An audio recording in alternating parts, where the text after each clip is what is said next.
Dire team ban. Radiant team pick.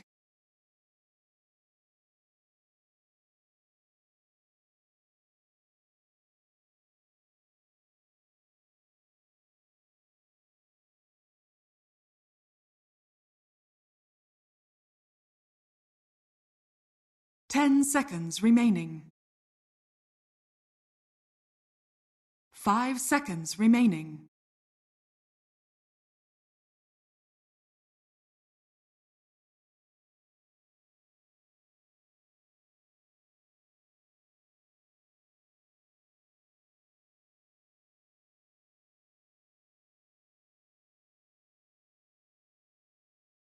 All right, welcome back, everybody. We have no more breaks whatsoever. I know we had a nice little break waiting for one of our players to get their internet back, but fortunately, Game 3 is on, and so is our draft. So we're going to get into it right away. What are you expecting for Game 3, gentlemen? Wow. Any Timber Saws, any Brood Mothers? The Bane first pick from Wildcard Gaming while on Radiant side. It's just... Sammy doesn't need to know any other heroes to play 5 position, apparently. I think he's too comfortable on the hero, and at this point, especially coming into Game 3, you want to throw him off a little bit. I don't think you want him to play like, yeah, you play the first game, even though if it's like your most played hero recently, you didn't play it, but you definitely want to ban it out. But it's very surprised that they decided to ban out Beastmaster instead of Bane. Well, are they going to take Spirit Breaker again? Will we see Wildcard? Surely after Game 1, the failure of Game 1, that kind of puts you off of Broodmother, right? I could see that, yeah. But I mean, it's basically the same opening as I actually really like watching series like this where they draft very similarly every game. It like lets you see the progression. Like without Timber being there, they're not as worried. But they'll go for another comparable, effective offlaner at certain times with the OD. Can win his lane, can be a very effective. Transitions okay, kills towers. It's all right. Now they have 2 single target saves on Wildcard as well against the single target of Spirit Breaker. That is kind of interesting. Yeah. They will need some kind of silence, something that goes into backlines and creates a bit of a chaos. I think something like a Void Spirit, potentially Puck to be able to deal with Bane and OD could be good. Let's see what Black and Yellow decides to ban out. Last time they banned out everything that was good against the Spirit Breaker. They banned out, what was it, Morphling. They banned out Puck as well. And one more. I do see something in the I darkness. don't suppose. You said silences. Can I sell you on Silencer? No. Oh, come on. I love, sorry, I love that hero. I just don't think it fits in the meta right now. Maybe as a position 5 in certain situations. The hero just completely gets ruined later on when you start dropping these items, and everyone pretty much, like, you have this 1-2 BKB timing as a first, second item, and you kind of ruin the hero completely. Doesn't have any escape mechanism. It's not as strong as it was before the nerfs. I feel like the hero in the laning stage did quite a lot, but also people learned how to play against it. I think that's fair. I will say that I also am not a fan of Silencer, but apparently it is being picked up in some regions. I think maybe only in scrims, but like Eastern Europe, for example, Silencer would be a second phase ban when they pick up Bane, because apparently Silencer is just the go-to answer to Bane. I mean, if grip is like the skill that you use to get kills in a lot of your ganks, yeah, it's excellent for that, to offset that. But I feel like the way that Sammy has been playing the hero, his grips sometimes feel like chaotic in a way. It's like they're not. It's like the goal isn't on these ganks for him to walk in and like do a stun follow up into grip for a guaranteed kill. It's like he's doing shit, and sometimes he's like, "It's time to grip, baby." He's like halfway to dying, and it like actually ends up being really good. So it's like, I feel like Silencer's not. Yeah, what happened perfect. with Snapfire in this? That's a good point. Whole series, like the hero was not contested at all, I believe. Nothing happened. We did not have a patch, which means the hero is still top tier, especially when paired up with Mars. This is why I just thought about the hero when I saw Mars being banned out. Can I answer that? Yeah, go ahead.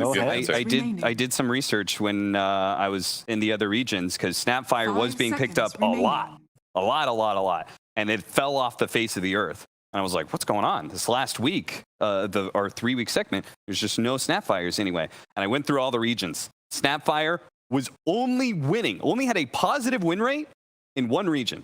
That was South America, which you've been covering, Lacoste, which is maybe part of the reason you like it so much. Yeah, because I've seen the hero do so well. I don't like at TI, the hero was one of the highest win rates and probably one of the most contested heroes. I'm going to call it the most because I don't have the number right now.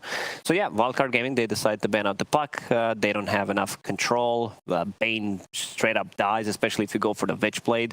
You just die from one combo, and it also messes up with OD. Luna ban, a bit of a mix. I like Luna is one of the strongest carries right now because you can go for like fighting build. There's different itemization. If things don't go well, let's say suddenly you have Aghanim Scepter, it turns the whole fight around. It opens up the row, strong laning stage, strong 5-man. The hero just feels too powerful, I would say. I just feel like Snapfire is like one of those supports where like she got picked all the time, so naturally her win rate is going to be a little bit lower because every team like would pick her, and I feel like that affected her a bit. Yeah, it was definitely for some regions it was. So there was one other region that had 50%. I believe that was Western Europe. Other regions it was more around 40%. I believe Southeast Asia, it was low as 25%. It was really rough. Because one of my favorite combos, like 3 of my favorite combos on the offlane were all including Snapfire. Snapfire Mars, you use Cookie into Spearback or plus a Tidehunter, Snapfire, a lot of minus armor, and also Doom. You would not consider this as a strong lane, but it's a ton of damage. It's insane how much damage these two can do together. Slardar too was a great one whenever we would see Slardar. I feel like it could also be like a shift in cores. Cores change a little bit, then the supports are less effective. Like Snapfire against Quap, for example, doesn't feel that incredible. Snapfire against Razor sounds a bit iffy as well, potentially in some ways. So there's like some run at you cores or evasive cores that Snapfire just doesn't feel good enough at against maybe. How do you play Dota against what Wildcard Gaming has? You have save from Bane, save from OD, and also Legion Commander press the attack.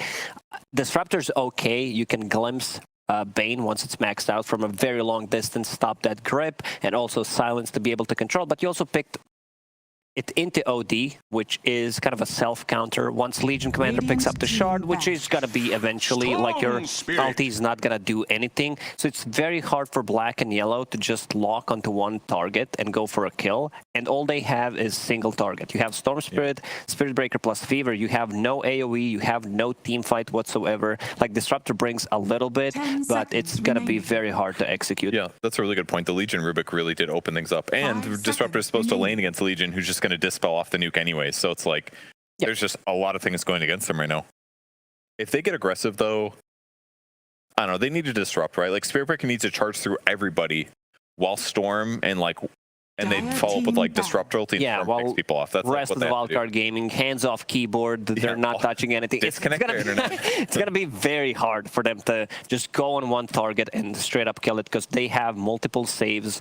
They have no tower damage once again whatsoever on black and yellow. On Wildcard Gaming they have OD with the Meteor Hammer, which should be enough. Legion Commander also early on pressures the tower because she's gonna be full HP, very hard to trade against. Do you think it's OD mid now with the Legion? It could be. It could potentially be, but looking at I mean they want to secure something for the late game, so I assume this is gonna be this is OD on a mid lane and Legion Commander on the offlane. I'm just being stupid. Never mind.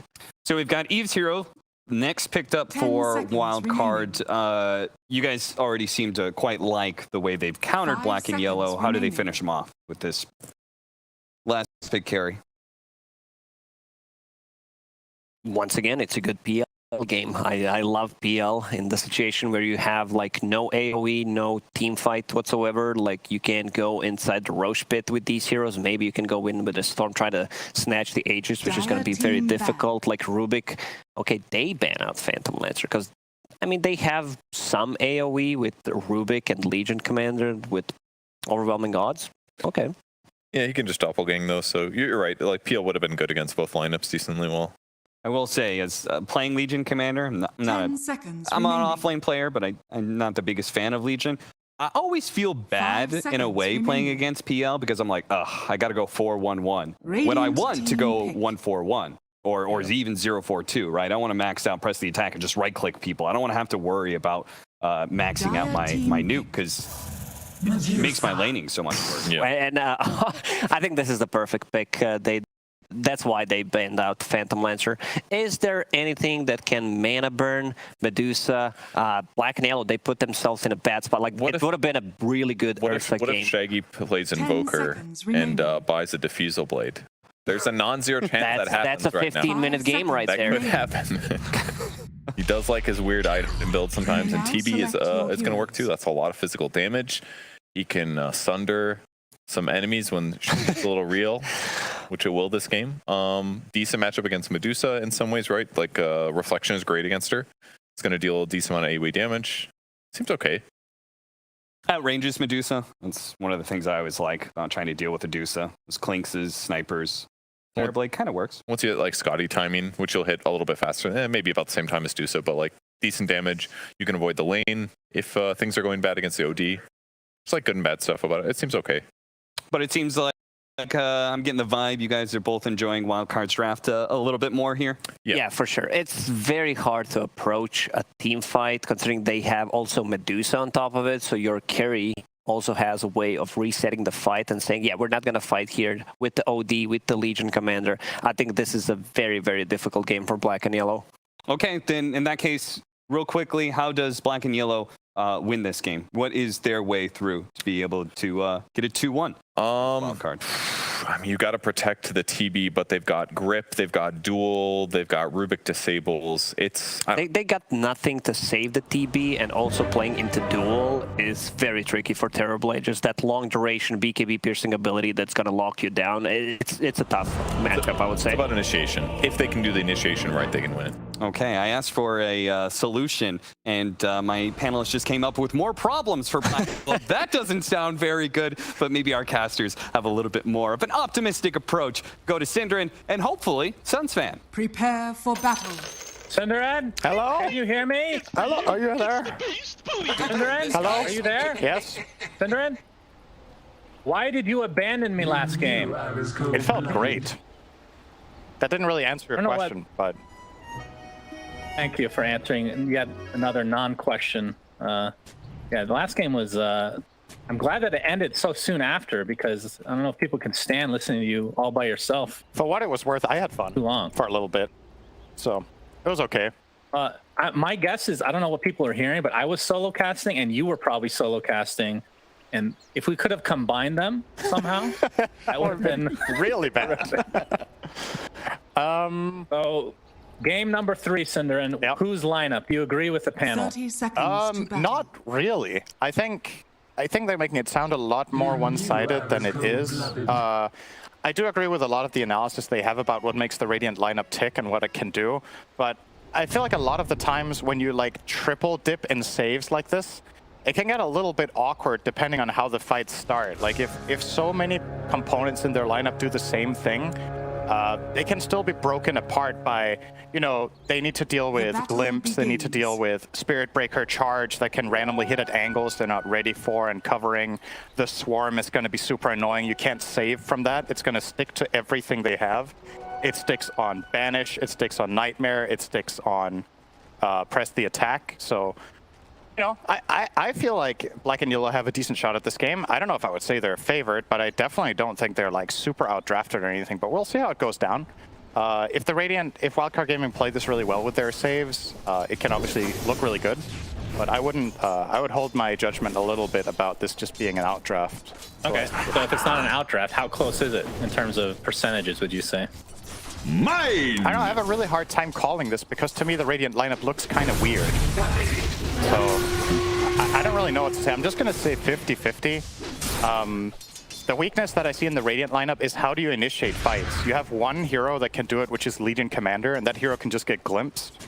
Then you have, like we talked about, you have all these saves, but you don't have like specifically exceptionally good ways of dealing with Terrorblade.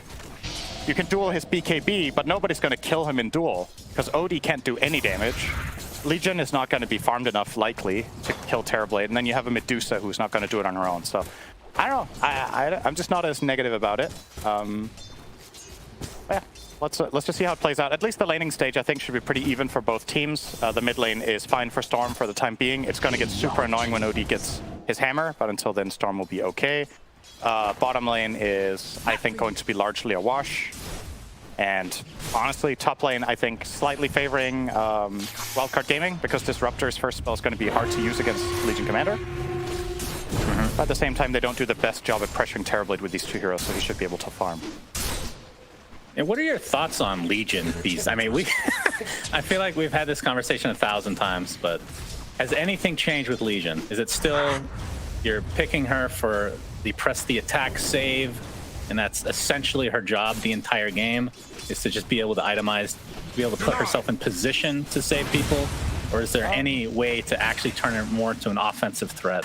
In a lot of strategies, I would say Legion Commander can also have a lot of laning prowess. This is not the best lane for her, but she is good against Disruptor, right? And she does okay against Terrorblade, so that's fine. And I think many a game, Duel is a game-winning spell. It might not be in this game in particular for the reasons I lined up earlier, especially if Weaver ends up getting an Ags at some point, right? But I definitely think the hero is primarily picked for press the attack, but not only. She has other qualities. She has good voice lines, very pretty flags, and a cool She has a good Arcana, I would say. That's pretty good cosmetics, yeah. I would agree with that. As mid lane, we have Esk on the OD. He's going to be facing off against Shaggy on the Storm Spirit. How do you like this matchup overall as I quickly reconnect? Yeah, it's gonna be even until OD gets the hammer, and then I think OD just destroys Storm. There's nothing Storm can do about getting banished into hammered if it's well timed. Ball Lightning has enough cast time that it's somewhat easy to land that combo if you're an experienced OD player. You're playing against an intelligence hero, so you get a lot of mana out of using Astral Imprisonment. But in the beginning, both heroes farm, right? You can see that right now. It's pretty much neck and neck between Storm and OD, so Shaggy, I think, is probably pretty experienced in this matchup. I think he's doing a lot of the things right with just finding the farm with the remnants, making sure to farm the side camp, and paying respect when it's necessary. But obviously, he's not really stopping OD either. So. Yeah, bottom lane, Sammy Boy in a bit of trouble. Has the swarm attached to him right now. That would have been a first blood with a bash. Attempt to walk it out. Yeah, no. We've talked about the notepad needed for that one. Esk is going to get an Astral off in the mid lane, which probably the most annoying spell as a mid laner to face up against, just missing so much CS as a result. But I mean, having said that, Shaggy is leading in terms of CS right now. Okay, some of it is side camps, so I think he's effectively behind on net worth. Yeah, he is by about 200. Radiant structures are fortified. The hammer is right now. The hammer's close, right? Do you agree with the panel at all concerning Terrorblade and just having a hard game Radiant's middle tower is once you get under past the attack. laning stage, even? Yes and no. Uh-oh, Eve. Eve's fine. Not quite. I think his game is not going to be that terrible. From my perspective, his worst matchup in this game is probably Bane, actually, to an extent. Like, I'm not too concerned about Duel if Terrorblade is farmed. I think he can outlast it, and you can solve it with charge onto the Duel. You can charge onto someone else in the backline that's doing the actual damage, because Legion's damage on Terrorblade is kind of negligible later. Terrorblade has so much armor that you don't care that much. If your BK beat, OD is a non-factor entirely, and Medusa is a spread damage carry, so she's not going to kill you either. So what's going to kill you is long single-target lockdowns that you're not protected against, like Fiend Script, like Duel, where other heroes get to hit. But if this Terrorblade gets 3 or 4 items, I think he can carry the game against this entire lineup, just given that he has some sort of decent protection behind. Good old TB. Yeah. That was one of the carries for TI. Nothing has really changed in that respect, I suppose. Still beasting it up as the meta to be able to farm here, it looks like. And are you expecting... I mean, last game started off pretty slowly. It was 1-1 at, like, I want to say 8 to 10 minutes. Are you? I mean, we don't have a first blood yet. Is that surprising at all to you? Or are you expecting the slow? I mean, this game is pretty important to both teams, and this is a game 3. Yeah, it's kind of hard to find a kill this early, right? Your Weaver Spirit Breaker lane is not going to kill Medusa very easily. They almost killed Bane. They were actually close twice in the bottom lane, to be fair, so that was pretty decent. OD against Storm is not going to be a kill until Meteor Hammer comes into play, but now Storm just isn't laning anymore. And in the top lane, yeah, we talked about how Legion can counter the Disruptor and how Legion does no damage to Terrorblade. So I think this is the most likely outcome of the first 6 minutes, actually, is that nobody dies. As sad as that sounds, but there's just some games that are set up like this with the lanes, and that doesn't mean necessarily that the teams are playing passive or scared. It's just they're playing the lineups the way the lanes make sense. And I think for either team, this is completely fine so far. That'll take the wind from their sails. Well, Esk has his Meteor Hammer online, so we'll be pushing the waves, trying to pressure the tower as much as possible. And he has a full level advantage on Shaggy, actually. He's going to make some more CS as a result of this Astral. What are your thoughts on Meteor Hammer? You know that meme that was going around on Reddit about how you can't play OD? Like, it was basically built for OD, essentially, this item. And maybe there's like a Treant and maybe like one more. What are your thoughts on an item only being used by like 2.5 heroes? There's actually quite a few of those items. It's easy to single out Meteor Hammer, but if you think about it, Battle Fury is in a kind of similar spot, right? There's another item that I'm forgetting that very few heroes buy as well. Arcane Blink. Mid lane. Yeah. Oh, you can't get banished with Storm in this spot. I don't even know if he was banished there. He might just have been ultied from having low mana. Yeah, I don't necessarily think it's a problem that it's an item that few heroes want to buy. Good banish. He even has the regen running. Yeah, Sammy Boy is there with the help, and that's going to be an easy kill. Doesn't actually attack Esk to take off the regen. A little bit surprising there. You know what? I just thought about HP. Meteor Hammer is bought by like 2 or 3 heroes. How many heroes is Dagon bought by? Dire's top tower. Yeah, but Dagon is a meme. How about Witchblade? Witchblade, okay. There's a couple Probably bought by 2 or 3, right? heroes. Helm of the Overlord, 2 or 3 heroes. See, that's the thing. I actually don't. I mean, I think the reason people get mad about it is because it's Meteor Hammer. It's not because of the concept behind it. Like, It's because it's annoying to play against, right? It's because it just feels unfair. The thing is, if you think about it, Meteor Hammer isn't a broken item, right? It's not the item that's good, it's the combination. So I don't know what you want to nerf about. Like, if you want to nerf the item or OD, if you want to do anything. But it's just frustrating, I get it. It's just annoying to play against. All right, they're going to find rises here. If this hammer connects, got the Meteor Hammer combo. There it goes. It connects into the duel. Divine Llama with the first 10 damage of the game, and they tip rises. Jubei was not in range to glimpse OD, I think. Or that could have been a save. He dropped the kinetic field to try to get vision. But the glimpse only being level 2 couldn't cancel the hammer cast. So the cancel there, I think it could have kept him alive. But nice kill coming in from Wildcard Gaming. They're definitely taking a lot of advantage of this very one-sided matchup mid that Esk has after the hammer. And they've even made a nice fat stack for him here. Or well, was it for Dusa? We'll never know. But she's arriving to half-farmed jungle. We'll clean up the kicking Esk out, as it should be. I mean, if OD is farming a bunch of stacks, that doesn't really feel natural, does it? Obviously, Meteor Hammer does help quite a bit with that. As Rises pops meta, gonna be applying some pressure to this tier 1 tower. Only Sammy Boy's here, but a TP coming in. Zero is gonna be in the midst of things. Astral off on the TP. He got the charge gets canceled by the charge, so no more meme hammer for you. As Esk continuing to get right click as Jubei has come into the scene as well. Sammy Boy, Dunzo. TP support's continuing in. There's the glimpse into the kinetic, or the static storm, I should say, but the self-astral saving Esk. Trading an Astral for Static Storm, not too shabby, but here comes basically the entire team focusing now on Ask getting every single battle. Gets up the hammer at the last moment. Dies shortly after another duel. Rises. Looks like he'll live through at least that. A couple more right clicks will do it. Divine Llama continuing to toggle that armlet, and he's going to get that last right click from so far away. They find Storm Spirit as well. Divine Llama getting charged. This is somehow turning into a mega team fight in the bot lane. And tons of cores have already died. It's a double kill for Rubik of all heroes. He will likely die to this swarm. A double kill for Dunhai as well, so. All right, give me your verdict. Who won that fight? Nobody. The viewers. I think Wildcard Gaming did, because Medusa wasn't there and got mid tier 1. But that's not really because of the fight. It's because of what's going on around the map, right? So that was essentially a 5v4, and they broke even. So I think Wildcard Gaming is very happy with this, how much space they just got for Eve there.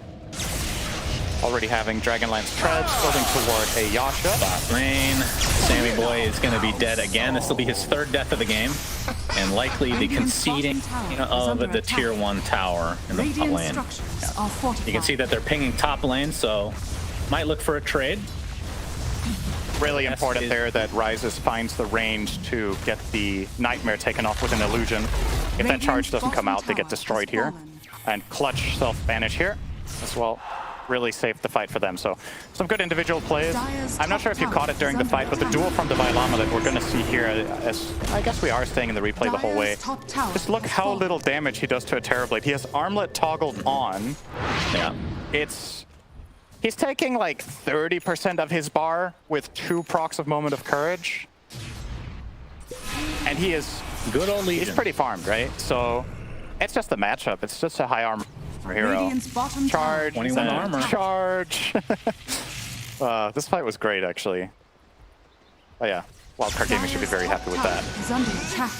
Yep, as we have the Zipman, Shaggy, wanting to find the rune, but was not there. Sammy Boy looks like he's going to get destroyed for his efforts. Oh, we have a glimpse on the duel target, which that was weird. He glimpsed, then got dueled, and then ended up glimpsing the LC away. Now Alex getting dueled under the tier 1 towers. Rise is going to pop that meta, so Michael will try to go for this tower as well. I'm trying to remember how duel works. If you get glimpsed to the other side of the map, I think the duel actually ends. I think it has a max breaking range, but I don't remember what it is. Fortunately, we can mouse over the ability and it will tell us. Oh, it actually does! I can't believe it. I was sure it wouldn't say it. It's 2K. You need to hold down Alt. There you go. Oh. Duels end if units are pushed 2K units apart. So if you do a max range glimpse is not enough. It needs to be, like, glimpse is 1800, right? So Legion needs to have moved more than the max glimpse range, which would be like a TP duel, or some sort of haste plus blink or something silly. Then maybe. But that didn't always used to be the case. I remember global glimpses with duels. And then the heroes started moving toward each other, right? Yeah, it got changed. Yeah, I don't remember why. It was probably causing I think it's hilarious. Maybe it caused problems with Rubik or Morphling. That's probably what it was. And they were just like, whatever. Yeah, we need more buffs for Morphling. That's what we need. I don't think that's what it was. It was probably just breaking something, you know. Well, and you know what's better than fixing a problem? Removing the cause. I mean, that is technically fixing a problem. Depends on your perspective, I guess. Eve on the Medusa has the Dragon Lance and Casual Yasha. We'll be finishing the full SNY and then going for Aghanim Scepter, actually. So really good against TB illusions. Get that stone form off, extra physical damage and whatnot. As nice Nightmare. Down in the jungle, we have the zip in from Shaggy. It looks like Sammy Boy is going to take his 5th death of the game in all likelihood. Yeah, he sure does have Brain Sap. One of the cute things Bane can do against Terrorblade is if you Brain Sap an illusion, you heal so much. He got a full heal out of level 3 Brain Sap there. Oh. Dire's top tower is under attack. So Terrorblade illusions take how much damage? 320%, right? So that means if Brain Sap deals 225, it deals about 800. So it's an 800 self heal if you cast it on a TB illusion.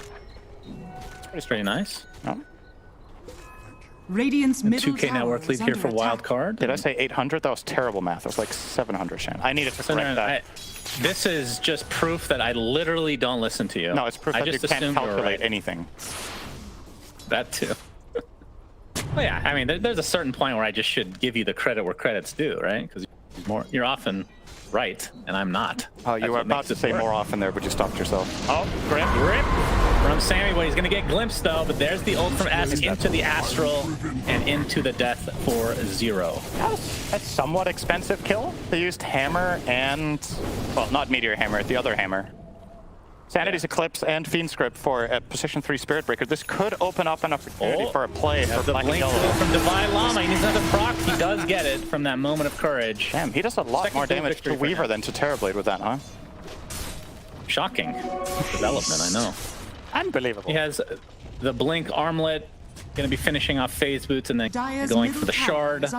And the real question is, if he gets to the point after that, I'm really curious what he actually buys. Maybe like a Halberd. One of these days, we're going to see damage-dealing Legion back. I would like, after the Shard, to have I think he should go to scale in this game. I think he should try to. He can kill the Storm, he can kill the Weaver. Spirit Breaker is tough because the duel lasts for like no time at all if he has Bulldoze running, but just having Legion be a threat I think is really valuable here and not just only play a supporting role. Because like we talked about before, the two cores that Wildcard Gaming have don't deal very good single target physical. So it's not just the Terrorblade perspective we're looking at here, it's also the Storm. When Storm eventually gets a BKB, he's not really an easy kill for them at all unless Legion packs a punch in the duel. So I think it could be worth looking at. Oh, we're gonna see the lift. Rise onto Rise is already at half health, looking for a Sunder target. He's gonna get onto Divine Llama, who's gonna try to reset, press the attacks himself.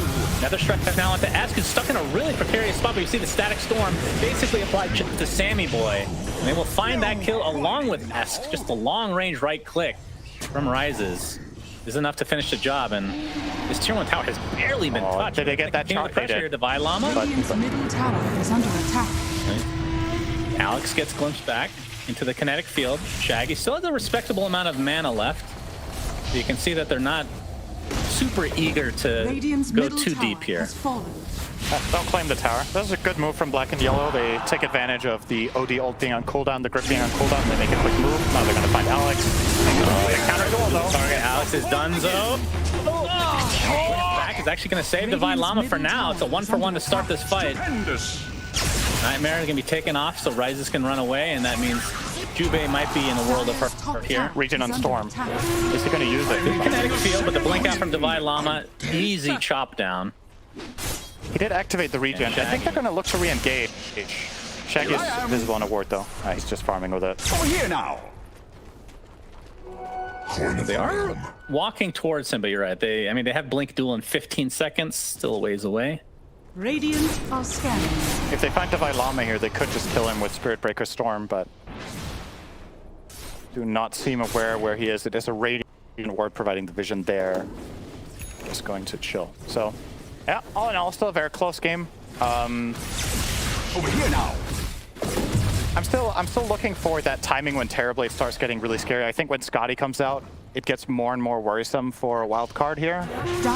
But pushing this top tier 2 is a really great opportunity for them. If they get that, they open up a much easier Roshan as well. If they can push in that top wave even further and get better vision.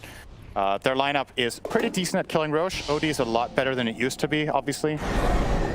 I'm gonna find Banish on Weaver. No hammer usage though. Was scared of the follow-up and wisely backs out because Zero was ready. One of the better does have Ags, by the way, on Esk, so has the double Astral to work with. As we're seeing Shaggy, he has the Kaya Sane finished. Sammy. All right, they've got found there. Top tower has fallen. And the interesting pickup is Dunhai on the Weaver is working towards an Orchid. Yep. Very cool. Yeah, I don't know how much I like that this game. I wonder who he's planning to use it for. If it's literally just a way of stopping script or stopping Banish from OD. Is under attack. But it is inherently going to fall off as the Radiant heroes will want BKB in this game. Top tower is under attack. At some point against Disruptor and against Storm. Except Dusa, maybe. Maybe just Orchid Dusa for Amp as well. It's not bad. And there goes the Rosh. OD with that press the attack damage and Arcane Orb actually does so much damage to Rosh nowadays. It will cost them a tier 2 tower bot, and it is being scanned out, so they're aware of this, so it'll end up being just a trade, essentially. But he likely to take this Aegis. Indeed, he does. He's very close to finishing his Agnum Scepter as well.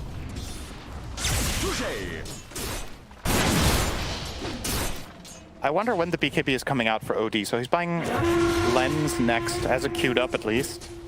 One of the downsides to BKB is obviously self-banish, but I do think you wanted this game. You need to be able to save other heroes reliably. When the Weaver Orchid comes out and you're playing against Static Storm, you're playing against especially Spirit Breaker is actually going to be super annoying. Because he will charge you with Bulldoze on, and even if you do get the banish on him, it lasts like 1 second and he goes again. And if you banish yourself, then you're not really doing anything in the fight, right? Then you're just sitting in a banish. Alright, charge on Divine Llama. Is that ult as well? Storm Spirit. To follow. Divine Llama does get up his press the attack with that shard though, and the duel to follow. Doesn't look like a kill is going to result, at least not the damage-wise. Zero taken out shortly after the duel. Divine Llama looks to be next, so it's a 1-for-1. S getting glimpsed back, so Shaggy should be fine, but no, Sammy Boy from the high ground gets off the Fiend's grip, and a Fade Bolt is enough. Oof. Shaggy cannot be happy with that. He missed his long ball lightning on the Legion there, and that is why there was no kill. Spirit Breaker with both the charge and the Nether Strike should be plenty setup time to target that Storm Ball Lightning correctly, but off the mark, maybe underestimated how far the pushback is from Nether Strike, and that cost them 2 cores, that mistake actually, so very expensive here for Black and Yellow. Yeah, but going high ground will be quite difficult. Medusa, Radiant's middle I mean, she tower has is pretty under good attack. items at this stage, but it's not really high ground items yet, I would say. And you're going against a TB who has Scotty. Radiant's courier has been Very killed. scary stuff. I mean, Ryze is about 1,000 behind the Medusa, so pretty close overall.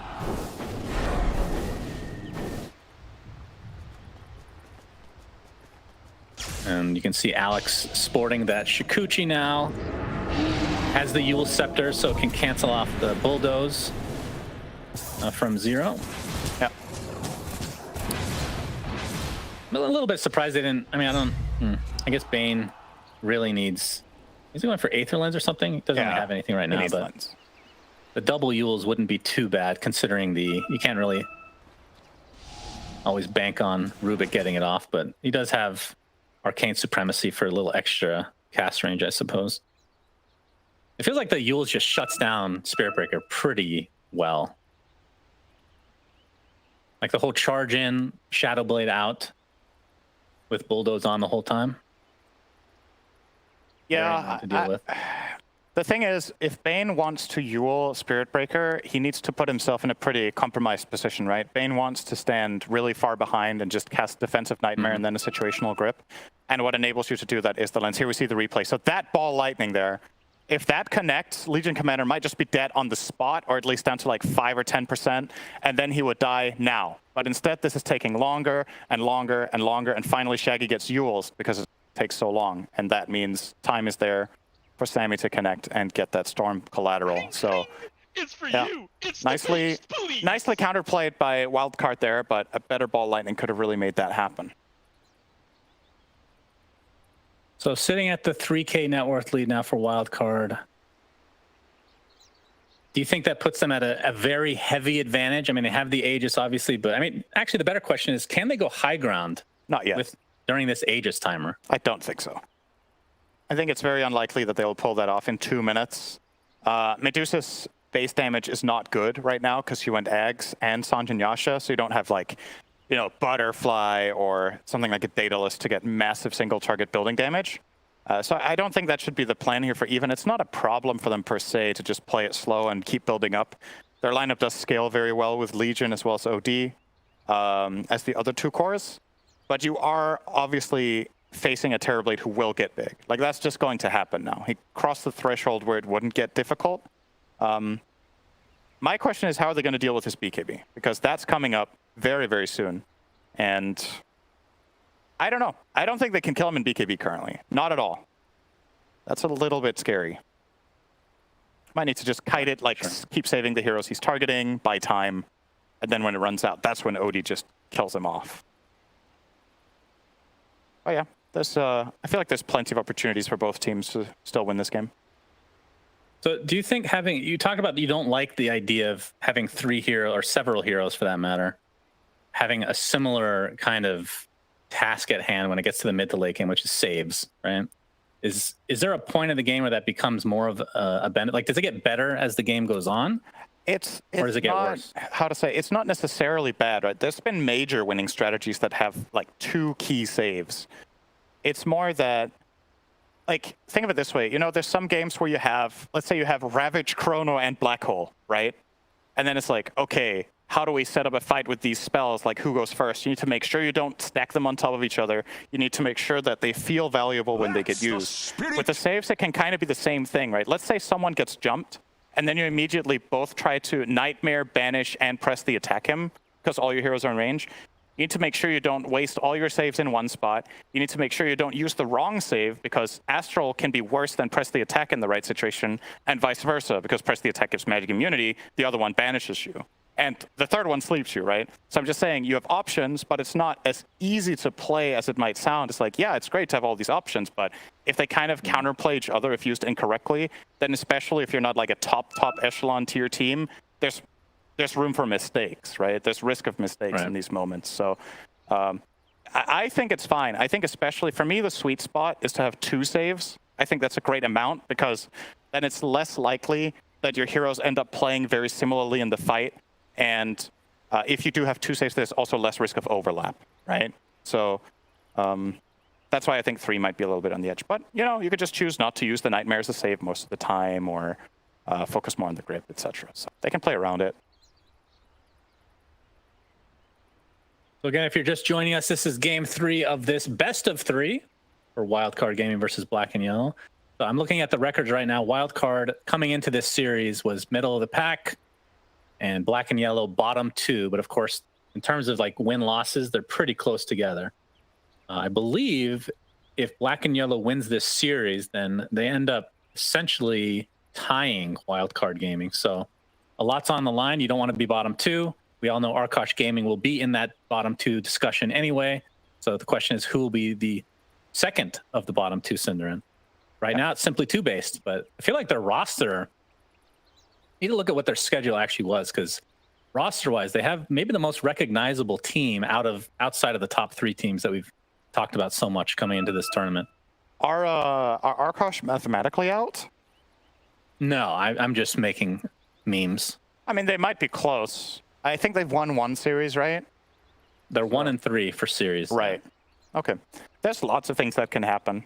So I wouldn't count any team out yet, but clearly, if Black and Yellow don't win here, it's not looking good. Let's put it that way. Like, then they're really under pressure. Having just that 1 extra win can be a huge relief. I don't think, realistically speaking, that Black and Yellow is a team that's expecting to go to the major at this point with the games they've lost.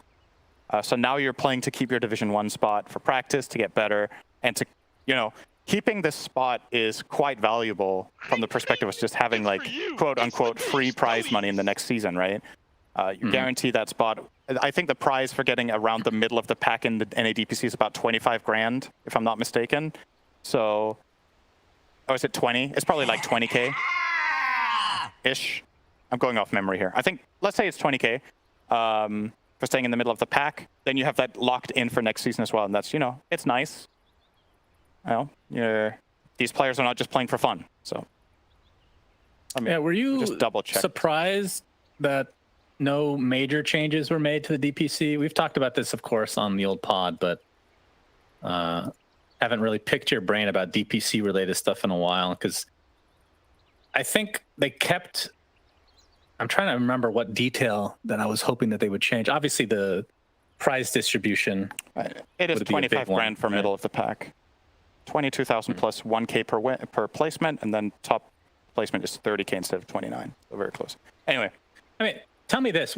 At what point would you want the game to be, theoretically speaking? Because we've talked about, I'm not going to name it, other games where tier 2 players, let's call them, which would be lower division, for equating that, make a lot of money compared to what they do in Dota, right? And a lot of it comes to, you know, TI just having such a massive impact and being like the main tournament everybody's focusing on it every single year. But is there a sweet spot, you think? I think you would need to restructure it in a way so that it just flat out needs to be more profitable to play Division 2, right? But it comes from multiple things. It comes from sponsors being engaged, which comes from there being more prizes. And then when there's more at stake and the teams are more recognizable, then there's going to be higher viewership. But a lot of it just comes from the audience, right? Like, if there aren't very many people watching, depending on the game in Division 2, then there's less incentive for organizations to get involved, right? So it kind of needs to be this organic growth that is sparked by prizes, I think. Because the teams are there and the players are there, right? And they want to compete for something. And I think we're slowly, step by step, getting there, but it just takes time. Dire's middle tower is under attack. I would like to see a redistribution of the prizes overall, though, and obviously a lot of the TI prize could perhaps be redistributed to the season, and that to me would make a pretty big difference, getting more. Let the fun begin! Yep, nothing like some good old trickle-down economics, right? Oh, jump in. from Divine Llama. Shaggy getting a little bit too cocky, trying to go for that creep. Expends almost all his mana. Now it's all out thanks to that Soul Ring. Divine Llama, a couple more right clicks will do it. Shaggy denies the bounty, knowing that he was going to die. Well played for him as, ooh, a cancel TP here. Make sure to give a shout out to the base police for that bounty rune deny. Very nice. Was he like ball lightning TPing the mid wave? No, he didn't TP. He just ball lightning it and was out of mana. That was kind of weird. Oh, they found Spirit Breaker. A little bit longer to get that last range creep, as we're going to see. Yeah, he's toast. Good old Spirit Breaker getting meme hammered on. And will be brought down, I would assume. Oi. All right, another one. And down he goes. As meanwhile, Sammy Boy gets off a big old grip on the Dunhai. In the meantime, we have the duel come out. What an awesome Easy victory fight. for Divine Llama. Oh, that was so funny, actually. This Thunderstrike, this is ticking time bomb on Bane, but it's doing like no damage. And he's gripping one guy and the other guy's duel. So they're just looking at each other, not playing the game, and then ultimately they die. Look at this situation. This is so comical. It gets dueled here. And I have to say, Sammy Boy very, very committed to his Fiend's Grip this series. Yeah. Loving what I'm seeing. I think, honestly, a lot of the times people underestimate what value it can have to just get your spells off, right? Like, even if you die and the grip is 2 seconds or 1 second long, you forced a stun, you forced a silence, you redirected damage onto your support. I'm not going to pretend it's not it's a higher impact play than getting a 5-second grip, right? But in some situations, it's just the best thing you've got, and then you've got to go for that instead of playing for a dream play that never exists in the situation. So I think that's a mistake at lower skill that players actually make a lot, is that they look for that dream moment that is so unlikely because that's what they see in the pro games or see in the highlights or whatever. Yeah, exactly. Oh, press the attack's going to take off that Orchid. Zero gets off the charge, though. And Sammy Boy, ooh, I thought he was going to let them go. OD, that's the big kill here. It's Ask inside that Static Storm Connectio combination. Looks like they'll find the OD to start things out. Eve, in the meantime, still has his ult to work with. Hasn't popped it, though. They're going to find the Storm Spirit. Finally uses it, but there's nobody really around him anymore. It's going to be a 1-for-1 Storm for OD. So I feel like Rises should actually just man up and fight here. I think they can. With a really good backstab from Weaver, this could have been an awesome fight. There's no OD to kill him. There's no duel. Yep. He's very safe on Terribly. Just go to town, dude. How did you get in there? Is just on the outskirts here. They do find the kill like you talked about. And the Vice is just pounding into everybody, knowing that this Medusa ult is already off cooldown. The Nightmare mitigating a little bit of damage. This is going to be a big kill onto Medusa. Does find the Spirit Breaker in the end, so it's a 1-for-1, technically speaking. 4 dead for Black and Yellow, but the one hero that matters, Rise, is still up and running. Oh, they buy back onto Divide. To try to get this kill with a duel, but I think he's fine. All right, that buyback actually makes it a win for Black and Yellow. I think without that, that was kind of a draw, but... Oh, wait, they have the outpost. Oh. He might cut him off here. Yeah, we're going to see Divine Llama get off the duel. He's not going to get the kill initially, obviously. The Storm jumps in, though, gets the Vortex onto Esk. You can see the Astral Imprisonment onto Rise. He's just going to walk it off. We see the hammer come out from Esk, and Shaggy saves his Terrorblade technically, but it costs his own life. The thing is, I think it could have saved him and survived. He kind of overcommitted a little bit too long to try to turn around on that OD, but he does not have enough damage on his own, and maybe could have just jumped out there with a ball lightning after the Vortex. That was all Terrorblade needed most of the way there anyway, to get away, to just not get hammered. But it's all right. It's Valiant. Saved him. Yeah, I'm genuinely surprised that Black and Yellow didn't end up winning that previous fight, I have to say. Like, there was no Medusa ulti, there was no OD, and no duel. And they were a little bit hesitant, and then when they finally committed, they just took so much damage on their heroes initially, when it should have really been terribly leading the charge, just getting set up by one stun or one glimpse or whatever it was they had in the tank. Could have solo killed cores there, but wildcard were surprisingly powerful in that spot. Double spider legs, one for each team. Oh, how handy. And they're going to TP down Shaggy. Alex is very strong position. Halfway to his Ags, by the way, on the Rubik. You don't get to see that all too often. That's pretty cool. Yeah, what's he looking to steal with that? Ag Static Storm? I mean, you can use your spell steal and mess it up, and then just do it again, right? That's the beauty of it. Yeah. Ag Static Storm, Ag's Time Lapse. That's pretty much it, Sure. right? Yeah, if you get time lapse, that's obviously the best Axe one. meta. Radiant are Now scanning. that Oh my lit. god, meta! Steal Axe meta, blink into them, and fear them all. Wait, that's not how it works.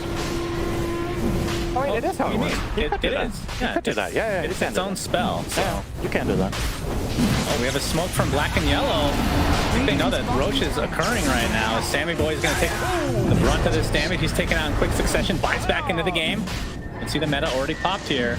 And Wildcard Gaming, going to get glimpsed back onto Eve, pops that ult.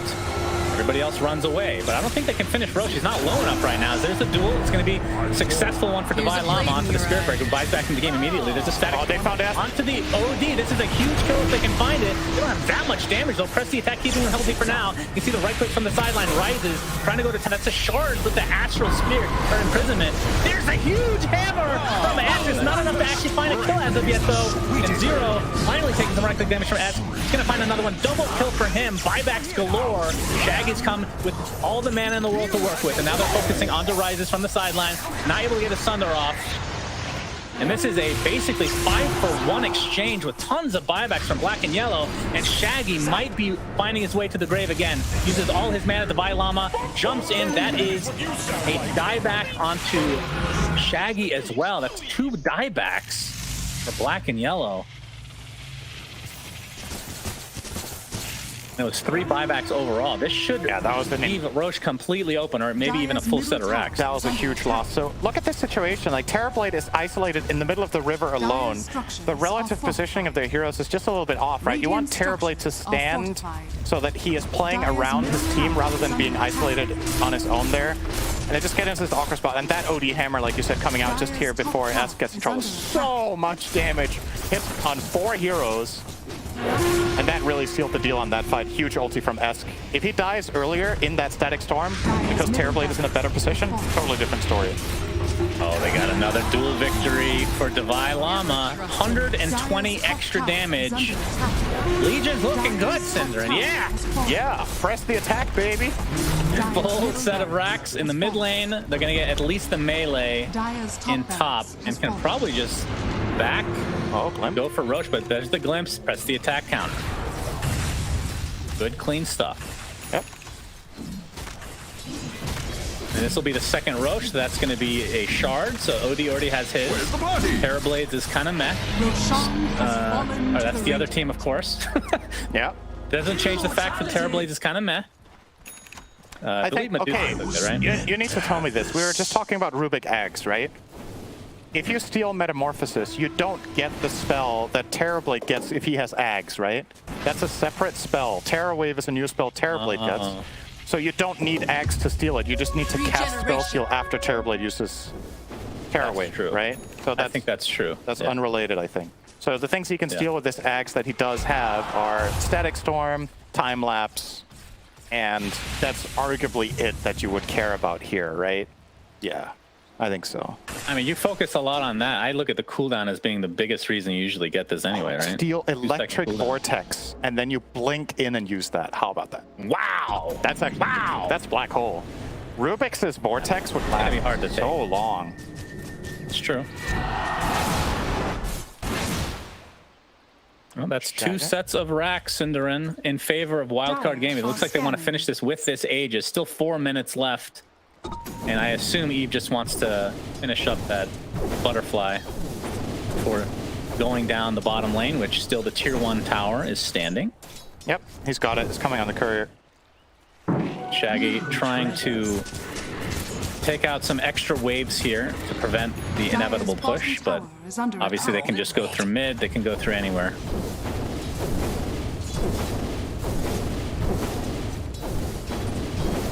And with all those items, obviously we've seen the Scotty already for Eve. Getting close to level 25 as well. So, split shot using the Scotty modifier. Pretty great. Or 75 intelligence. Oh, that's a dead Shaggy without buyback bottom. Oh, wow. Easy cap. That was unexpected. Rubik lift into duel. Radiant's middle tower has fallen. Yep, and the tier 2 tower is going to fall after the fact. Radiant's top tower And all black and yellow can really do is just try to take out these outer towers for now. Not sure how much they can actually pressure any further than that. Rises. Glimpse on the Sammy boy, but at a very safe distance. And with his press the attack, you have all the high ground taking that you need on just Medusa. Dire's bottom barracks are under You see Meteor Hammer again, and they really can't do anything without Storm. I think they actually have to give up Megas. Yep. And then just try a YOLO play.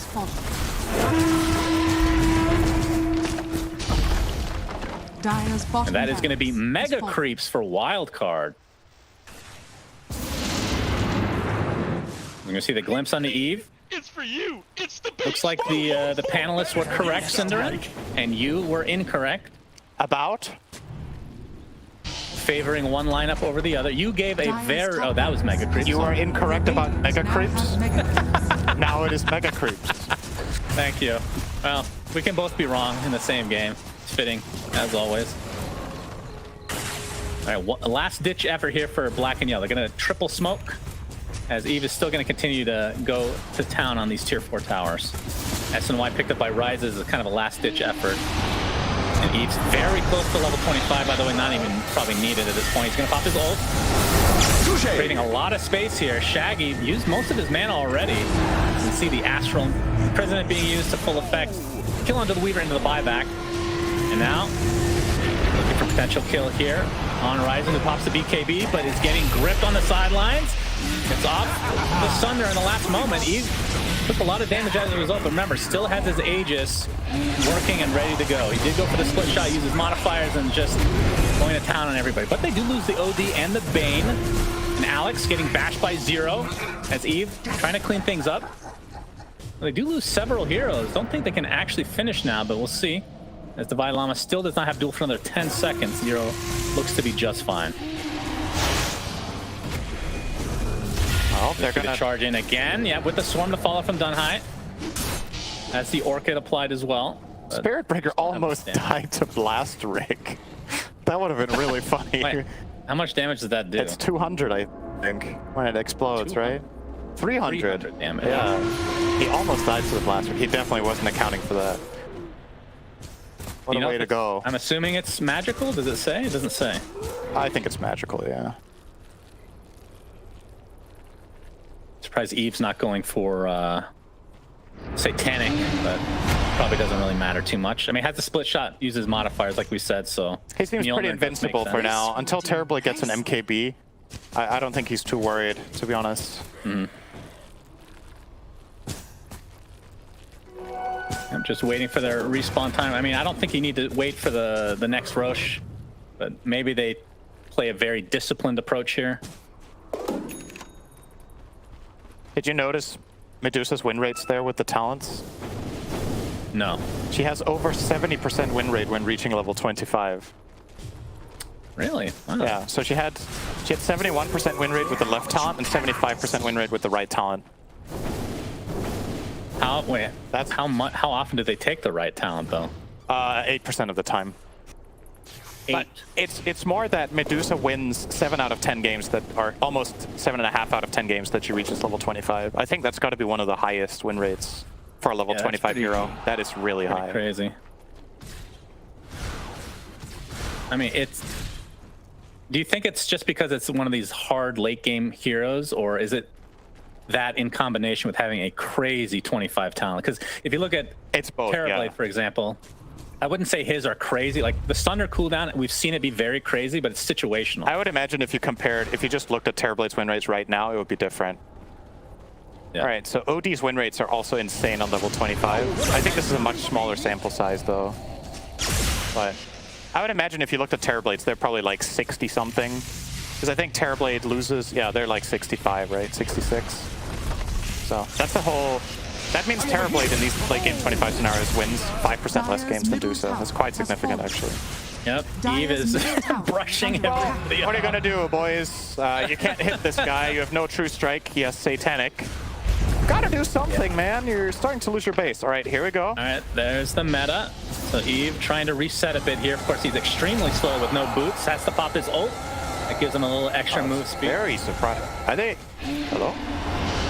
He's at half mana. I think this is the time to fight for black and yellow. That Metamorphosis already popped. Astro's going to save Medusa for now to jump on the duel. But you see the Fiend's Grip on the Zero. Looks like he'll live through his engagement, but they are dropping like flies, Cinderin. Just way too much damage from Eve to speak of. Triple kill to end the game. GGs are called, and Wildcard Gaming take the series 2-1. They look pretty calm about it. Not too massive celebrations, but they look content. They got the job done. I think this, all in all, probably the series was a little bit harder for them than they had hoped. I say that as they stomped one game and they were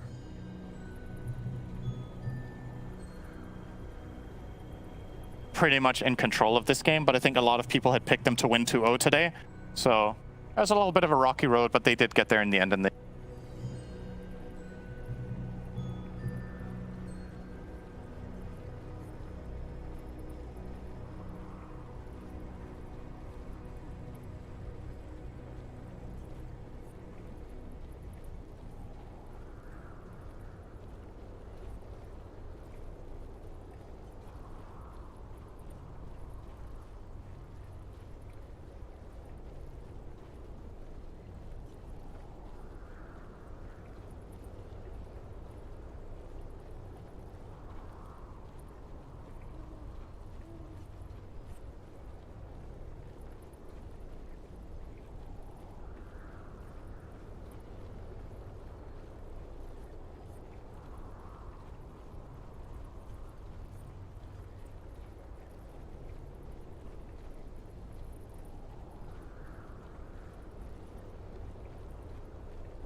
5 seconds remaining. Radiant team ban. Ring, ring. It's for you. It's the beast. Ring, ring. It's for you. It's the beast. Ring, Dire ring. team It's for ban. you. It's the beast. Radiant team ban. Dire team ban. Radiant dire team pick. Queen of Great. That's great. Great. Dire team pick. Puck. Weaver.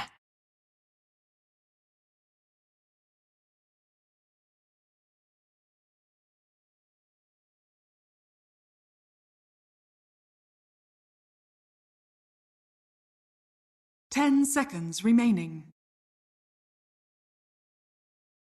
5 seconds remaining.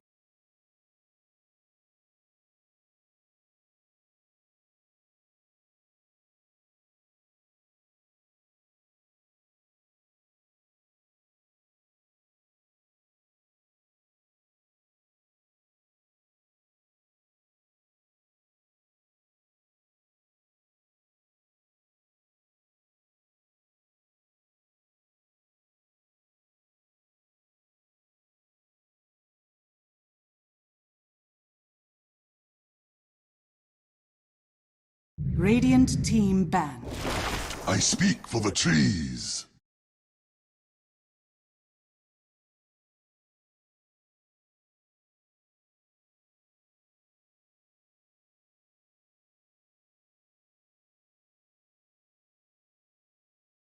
Ten seconds remaining. 5 seconds remaining.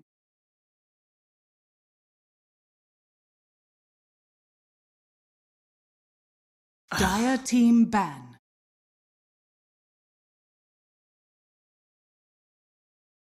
Radiant team ban.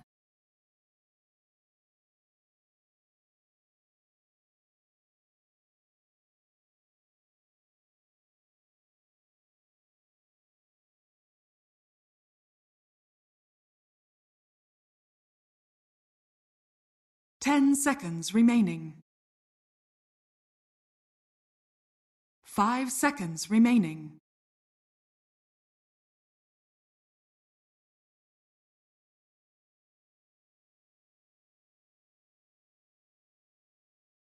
Dire team ban. Radiant team ban.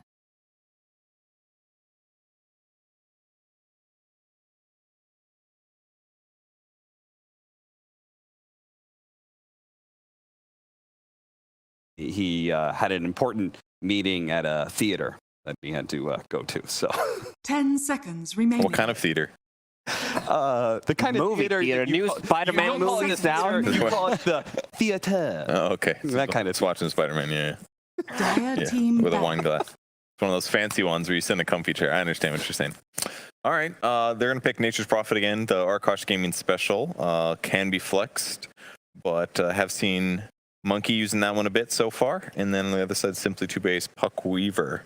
Interesting to see Puck in the first phase, but probably going 10 for something like a seconds remaining. we're just going to kill Queen of Pain a billion times strategy is my 5 expectation there. seconds So that's remaining. really solid disable, and Weaver's good anyway, so nice and Dire flexible here. team pick. Yeah, I Arkosh mean, if you're Roya, right, it's Radiant team like pick. I'm playing up against Forsaken Oracle. I'm just give me the skill-based matchup, and I'm gonna beat him down real hard, right? Like Roya's the kind of player who is definitely a 1v1 player, and I'm sure he's very confident against Forsaken Oracle. Yeah, that is not an Arkosh gaming member. That is Ryoya right there. 10 seconds. And there's now we can one of see our Lil Nick. players. Looks like 16. Definitely doesn't look like he's 5 17. seconds remaining. Yeah. Yeah. Arkosh, Queen of Pain, Nature's Prophet, their opener. Like, they just go with what they're good at. It's also a flex pick because Jenkins, also known as Gremlo, has been playing it as position 5. And can be also Monkey's hero. He feels very comfortable just playing it. The last time they opened up with these two heroes, they also paired it up with the Beastmaster. This is what I call like and had a Phantom Lancer. So just right click at the enemy fountain and kill whatever moves, because you don't have to do anything. There's so much stuff on the ground that you don't have to actually think about playing Dota. You just press the attack pretty much. But on the other side, simply TooBased with their signature Spirit Breaker. Also, one way to break the coil is also to charge, so also a bash, so could be very careful about it. And we see, once again, Rubik against Weaver feels really good, and it's also going to be like the instant initiation on Puck, because right now they don't have any stuns. Nature's Prophet will eventually build into Orchid, Queen of Pain with the Shard, but you don't have that like straight-up initiation, something that Puck is afraid of early on. 5 seconds remaining. So just for a little context between Double King and Lil Nick, since we drew the comparison for them, Lil Nick, who, by the way, like a year and a half ago, he was like around my MMR or worse. He has improved a lot. He is now ranked 70. Double King, I think, is around rank 150. So Lil Nick definitely has the slight edge there, but it'll be interesting because they are going to match up against each other. Double King being a carry player, and Lil Nick obviously shifting to offlane now. And I like what Arkosh is doing, considering they have a 16-year-old guy standing in for the first time. They're keeping his hero for the last. Like, they want to give him something that he's good at, and they want to give him a matchup. Unfortunately, they don't have the last pick in this draft, but they can still see one extra hero and potentially protect the hero that he's going to play, like what's really good against. Yeah, apparently he doesn't have very much competitive experience, I believe, so it definitely makes a lot of sense to let him get that one of those last picks here. At the same time, you do have to kind of worry about comfort level on his hero, right? Because one thing I heard was that he was a Razor spammer. We don't know what kind of hero pool he does have. Like, by the end of this draft, there may be so many carries banned out, he may not be comfortable with what's left. It definitely doesn't look like a good Razor game, especially against Puck, Weaver, and Spirit Breaker. Against Gyro, it's okay, but I don't know if they want to go for it immediately, and it's also banned out. Thank you for pointing that out. Yeah, one of the reasons why you can't pick a hero. Thought I'd save me another 8 seconds of having to think crap why it was. Should have let me talk. It's banned. Nah. Last phase bans here, gonna see the Timber Saw. Okay. I mean, it's okay against Tide, clears Nature's Prophet trees pretty effectively, of course, but maybe indicative of a strength carry that we're looking at them picking. So who's playing what for Arkosh Gaming? Is it Nature's Prophet 5 then, and you have Tidehunter as the offlane, or they can swap things around, have a Tidehunter as a 5? I love Tide against Gyro, because Gyros, they don't max out their nukes anymore. Like, you're not afraid of being killed. All they want to get is flat cannon, potentially even skip some of their spells and get stats, which I'm not a big fan of, but... It offsets some of that Kraken Shell damage block, dude. Yeah. 2 of it. Whew. Yeah, watch out. Yeah, Rocket Barrage definitely something to be valued at times, but hey, if your lane's going to be ditched semi-quick anyways, and you jungle a little faster, then that can pay off in some cases. But if you need to fight, yeah, it's not, kind of feels bad at times. Final ban here for Arkosh Gaming about to come out. Looking for the offlaner here, and they're instead going to swap things a bit, banning Anti-Mage, anticipating possible Spirit Breaker offlane. And 5-position Gyrocopter in that case would be the switcheroo. Could be carry Gyro as well, though. I guess I can go a lot of different Double King on Raid King with double live. Triple King, dude. It makes a lot of sense right now. It's Triple King, dude. I'm looking at this, and I'm looking Spirit Breaker 5, Gyro 1 is my gut. But you're right. There could be I doubt a 5 position is left open. Right, so I feel like it's either Lil Nick's hero or they're running a 5 Gyro, and they're last picking their carry for Boris. I feel like I've seen Nick play Spirit Breaker a lot already, so I assume it's 3 SB. Choose your hero. Okay, well, they apparently are going to save last pick for a 5 position.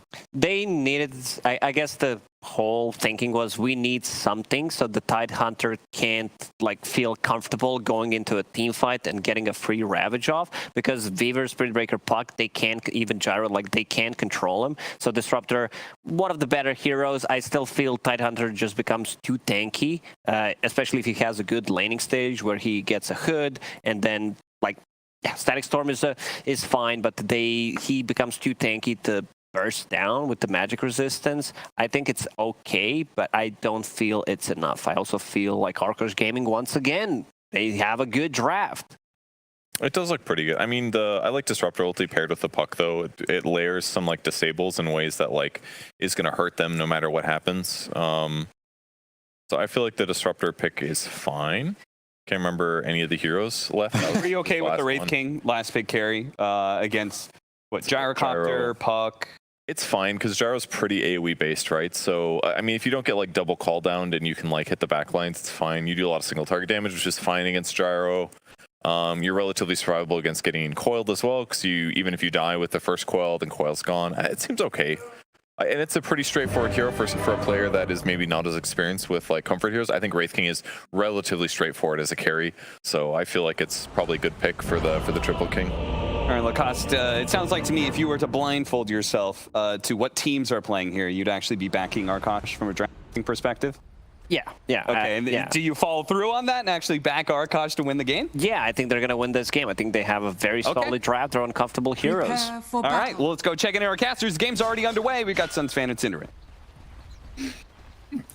Thank you very much. Cinderin, hello. Hello. We have game 1 of Arkosh versus simply TooBased.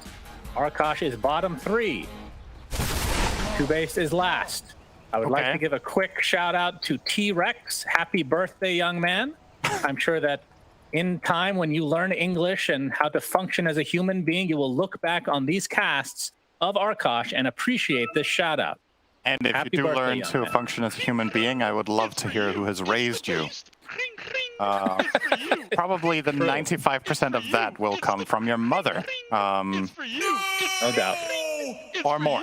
Anyway, all right, it's time to get all the voice lines out, everybody. Let's go. Come on, a little bit more. Great! There we go. Okay. I can just picture that voice being used towards T-Rex during his first birthday party. Yes. Just imagine the joy. Oh, that is a good camera shot. I think that should be a new segment, actually. Guess the forehead. We could have that for... Then we ask all the players to angle their camera so you can literally only see their forehead and their hair, and then you need to guess the player based on the camera shot. That sounds great. Do you think we could do that for talent? Would that be easy? I think it would be pretty easy. That would be pretty easy, I think, yeah. I want to play that game right now. Okay. Oh, we've got 4 disconnects on Arkosh. Yep, that's the satanic ritual. Awaken. Yes. One guy is not on board with the meta here, and that is Gremlo. Hardly surprising that he's not on board with, you know, what you're supposed to do. The rest are coming back in, though, so that's very nice. All right. Yeah, from a draft perspective, Lacoste in particular seemed to like Arkosh in this. I feel like it's a little bit so-so. I think some of Arkosh's heroes are really strong in this patch. I like, especially Queen of Pain is a very meta hero right now. Tide in the right game can be very strong. Not too sold on the other heroes in general, but if the conditions are good, I can definitely get behind all of them. You look on the other side of the table, you've got Spirit Breaker and Weaver, which are like top picks, and the rest is, again, kind of situational heroes. So just overall how the lineups work, I think Arkosh is very dependent on Ravage to take fights. Simply TooBased are online almost all the time. Their lineup is super fast. They have Glimpse, Charge, and Coil for awesome initiation possibilities. The only thing they really need to be careful of is there's 2 big boys in front that are hard to kill in Tide and Wraith King. So ideally, you want to find the other targets first. Worth noting about Arkosh, I think Forsaken Oracle's best performances so far have generally been on this Queen of Pain, so having targeted picks against him could prove to be very valuable. Oh, there's a smoke rotation. Oh, gosh, with the Wraith Fire Blast. That's a big Thunder Strike, though. They have to be careful with that damage. Lil Nick, he has Bash level 1. Going with the Suns fan strat. Looks like the blocks from Flea might be enough, but there's a Gush to follow again, and Double King with the Wraith Fire Blast. Surely, they will need it. They will not. They will just get the right click. They're waiting to right click him. There it goes. I love that sequence, though, so funny. So they're trying to give the first blood to Quap, who is outranged and misses Scream of Pain, and then they still try to give it to Quap for like another 5 seconds until they just like screw it. Forsaken and it's gonna cost them the bounty rune. Yep, 3 bounty runes for simply TooBased, as Empyrean will walk away with his life. Oh, I love that. That's a great start to the game. That would make a great highlight reel, just that 1 30-second segment. The thing I love about Arkosh is that they go for these first bloods. Like, they just, it feels like they roll the dice. Maybe that's the disconnection. They're praying to Satan and looking for guidance as to which path they should take in order to get the successful first blood. I thought they were playing on really bad computers and they had to disconnect, close Dota in order to open a browser and RNG a number. And then that decides where they go with the smoke. That is possible as well, knowing that Slacks will not provide them with the proper computers to be able to play. If you are looking at and watching these teams for the first time, the gyrocopter top Ollie is in fact not the Ollie from Chinese Dota that has got very high major placements, as well as TI. As a support player, this is an NA carry player, so just I don't know if he likes him or if they've had the same name. Maybe his name is Oliver, and he was choosing a nickname. What happened to Boris? Is that not him? Maybe I'm behind on my times here. I thought Boris was their carry, unless this is a... Yes, everybody's just changing names. Yeah, we'll call him Ollie, just in case. I mean, he could be the Ollie from the Chinese scene, like you said, so you never know. Nope. I guess that would be against the rules, so definitely not breaking the rules here. Hope he's gonna play Axe next game with the naked Axe set, so we can call him Muhammad Ollie. That was such a bad joke, but I love it. You love it because you're you, and that is why I like casting with you, because you laugh at my bad jokes, even though I know they're bad. I make them because you like them. You know, I do it for you. This is the perfect time to know when something you say is funny to me, because it physically hurts to laugh. It's going to see a gush. Empyrean looks like he'll TP out. Oh, but he dies. So now has to make the walk of shame. Second kill for Arkosh. Anyway, back to my points, Cinder. You'll know what I truly find funny because it physically hurts me to laugh. Yeah. So I reserve it for only the best jokes, and your Muhammad Ali one was top-notch. Very smart. Thank you. I pride myself on knowing American culture. Thank you. Oh, Gremlo with the TP out. Not even close. Yep. He's fine. Did the math. Double King on the Wraith King. So he is sitting on 13-3 CS, and on the other side, Ollie is at 16-2, and then the mid lane is really what we should be looking forward to, is Ryoya versus Forsaken Oracle. Quap versus Puck, a tried and true matchup that dates back to Dota 1, Cinderin. Yep, one of the classic matchups to settle a disagreement in a pub game you've just had is 1v1 me, and the options were Shadow Fiend versus Shadow Fiend or Quap versus Puck. Why was it not Quap? Why was it not also duplicate heroes for Quap and Puck then? Because I think those matchups really suck 1v1 if it's mirror. Shadow Fiend just feels like a very high skill based matchup about like skill shots and clutch CSing or whatever. But phase shifting the strikes and their Shadow Strike. Yeah, but you can't do that if you're both playing Puck. That's true, but you can dodge illusory orb. Yes, that is the correct spell that Puck does indeed have, Shannon. Thank you. It hurts. Stop making me laugh, please. Gremlo bot lane. All right, the swarm onto 2. He's in trouble. Come through as well from Lil Nick. Yeah, Gremlo looks to be Dunzo here. Pops the fairy farm. He gets bashed right after. Oh, right, another bash. Go for another. Double King. One more. Getting Shikuchi'd on, and he looks like he's going to drop in the midst of the tier 1 tower here. Flea TP's back to base, so evening it up is simply TooBased. Do you agree with the panel with the fact that simply TooBased have not looked good, mainly in part to their ridiculously hard schedule thus far?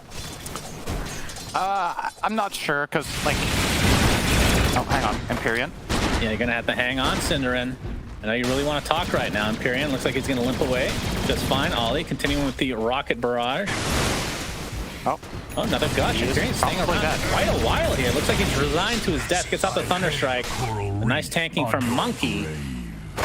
So Ollie will be forced out again. I don't know. I feel like it can be a little bit difficult to place these teams relative to each other. I think it's also what the panel was talking about earlier, that it's less defined, right? We used to have, oh, hang on, Kyle. Mid lane. Oil expanded. That's the level advantage coming to fruition. Should mention that these players are, of course, using aliases instead of their real names to conceal who they are, and the camera is randomized. So that was a picture of Kyle, who is totally not playing Queen of Pain. Maybe next time it will be a different player in the camera shot. Like, maybe next time. Who knows? Gremlo looks familiar. I feel like I saw him earlier today. Something that we haven't really discussed is because of the roster swaps, I guess you could call it, for Arkosh Gaming. Some players have to play things that they're not particularly good at. Right? Like Dota? Well, that's going a little far, I do believe. I mean, they did make it to upper bracket. It was a joke, Shannon. Come on. How do you take you're that? Very serious right now. Gremlo getting so chased rude. and charged. Lil Nick, another bash. Man, he's getting all the bashes that he wants. All right, I'll answer your question now a little bit more about how hard this run has been for them. Oh, never mind. He's fighting. You know what? Hold your horses. You'll never know. There's no stop in action. You'll never know. Ryoya gets lifted as he TPs to the top lane. Monkey getting chased now. Will dodge the illusory orb, but looks like he'll inevitably find his way to the grave, although can he find a little avenue here? Rocket Barrage is enough to finish him off. That'll learn ya. Glimpse Crow will just TP out.